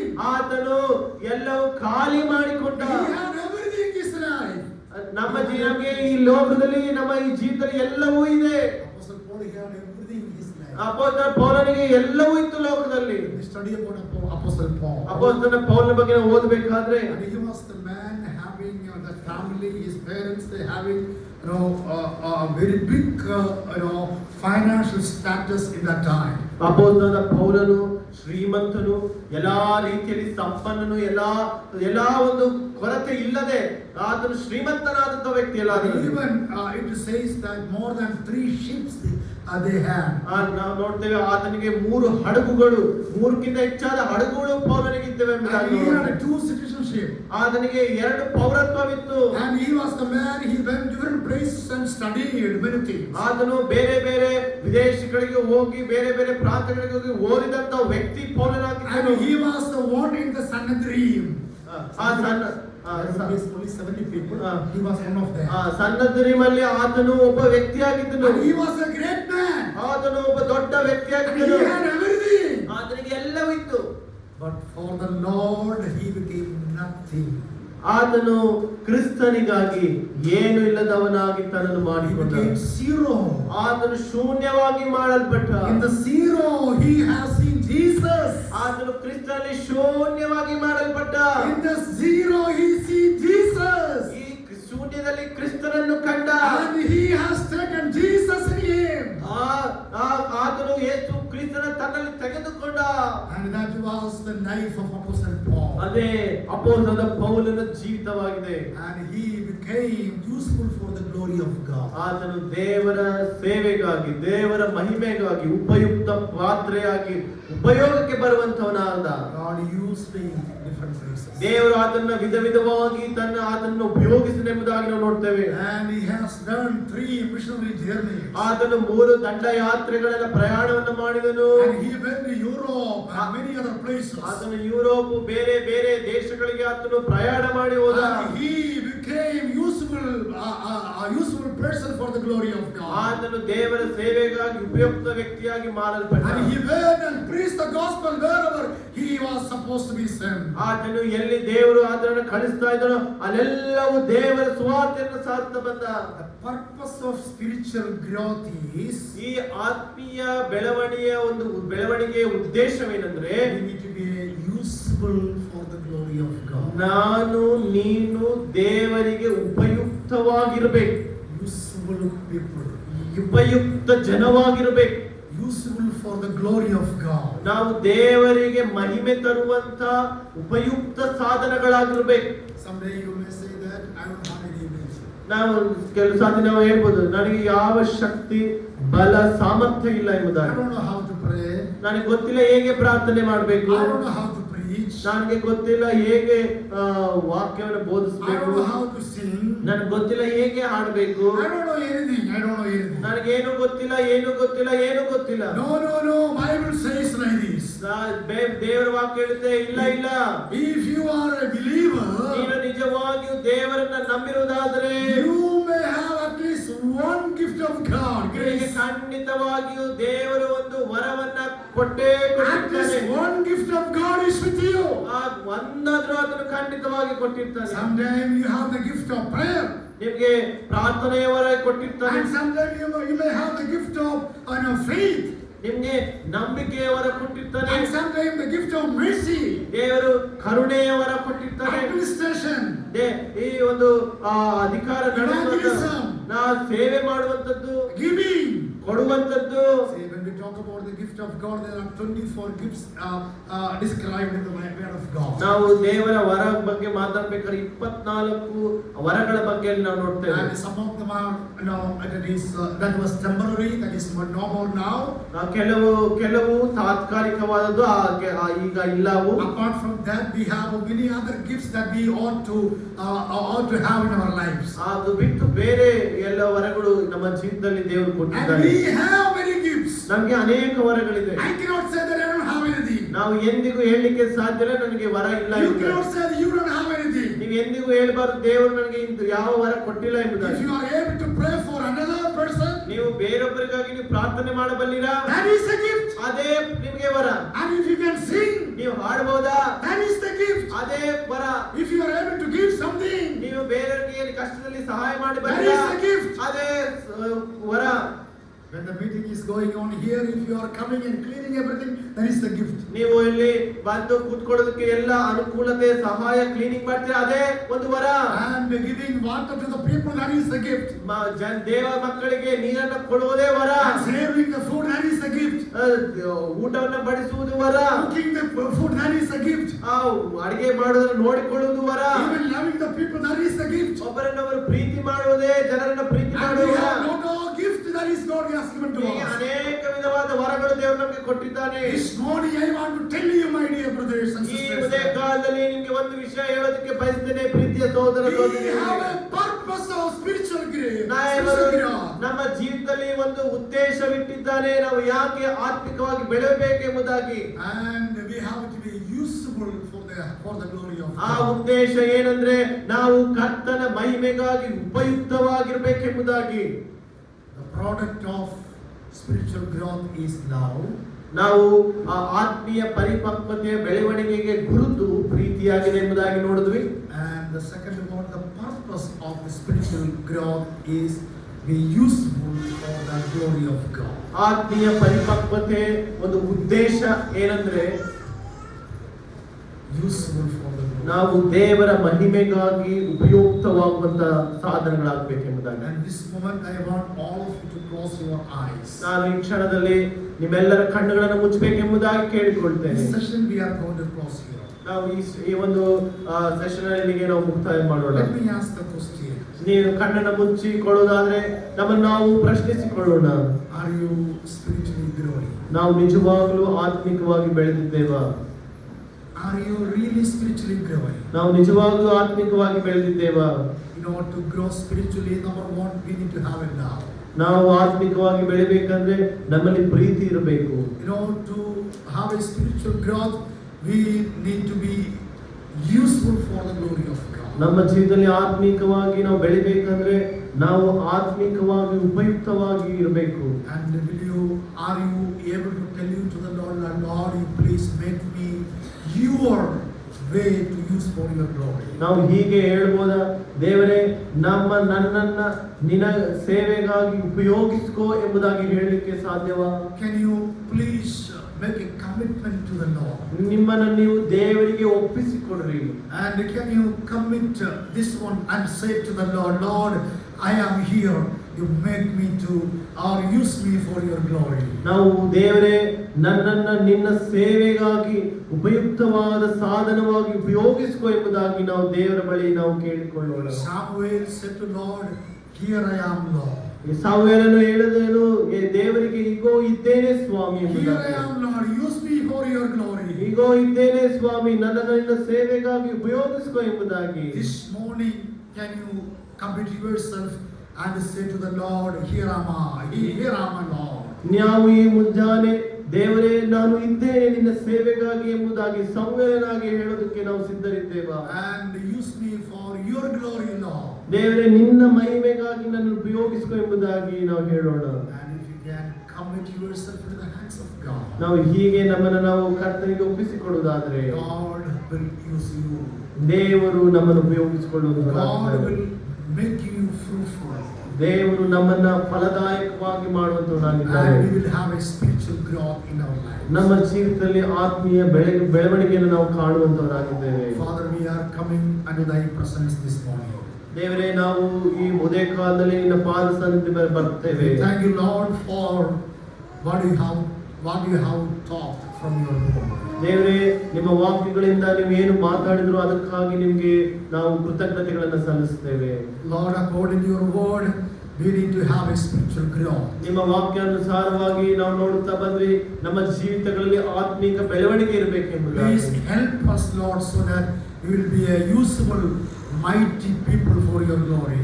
ದಯವಿಟ್ಟು ನಮ್ಮನ್ನ ನಿನ್ನ ಸೇವೆಗಾಗಿ ಉಪಯುಕ್ತ ಸಾಧನವಾಗಿ ಉಪಯೋಗಿಸಿಕೊಡ್ರಿ ಎಂಬುದಾಗಿ ನಾವು We are ಬೇಡಿಕೊಳ್ಳುತ್ತೇವೆ. empty vessel, Lord. ನಾವು ಖಾಲಿಯಾದಂತ ಪಾತ್ರೆಯಾಗಿದ್ದೇವೆ. We do not know anything. ನಮಗೆ ಏನು ಗೊತ್ತಿಲ್ಲ. We cannot do anything. ನಾವು ಏನು ಮಾಡ್ಲಿಕ್ಕೆ But ಅಶಕ್ತರಾಗಿದ್ದೇವೆ. if you are with us, ನೀನು ನಮ್ಮೊಟ್ಟಿಗೆ ಇರುವುದಾದರೆ, and if your grace is with us, ನಿನ್ನ ಕೃಪೆಯು ನಮ್ಮೊಟ್ಟಿಗೆ ಇರುವುದಾದರೆ, we can do something for your glory and ನಾವು honor. ನಿನ್ನ ಸೇವೆಗಾಗಿ ಏನಾದ್ರೂ ಮಾಡ್ಲಿಕ್ಕೆ ಸಾಧ್ಯ ಸ್ವಾಮಿ. Continue to be with us, Lord. ದೇವರೇ, ದಯವಿಟ್ಟು ನಮ್ಮ ಒಟ್ಟಿಗೆ ನೀವು ಈ ರೀತಿಯಾಗಿ ನಡೆಸಿರಿ.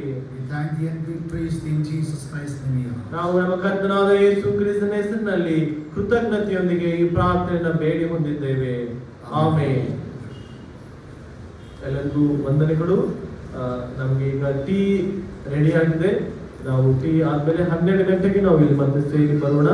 12 ಗಂಟೆಯಿಂದ ಮತ್ತೆ ನಮಗೆ 1:30ವರೆಗೂ ನಮಗೆ ಮೀಟಿಂಗ್ ನಡೆಯುವುದಾಗಿ 1:30 1:45ವರೆಗೂ ದಯವಿಟ್ಟು ನೀವೆಲ್ಲರೂ ಬೇಗ ಹೋಗಿ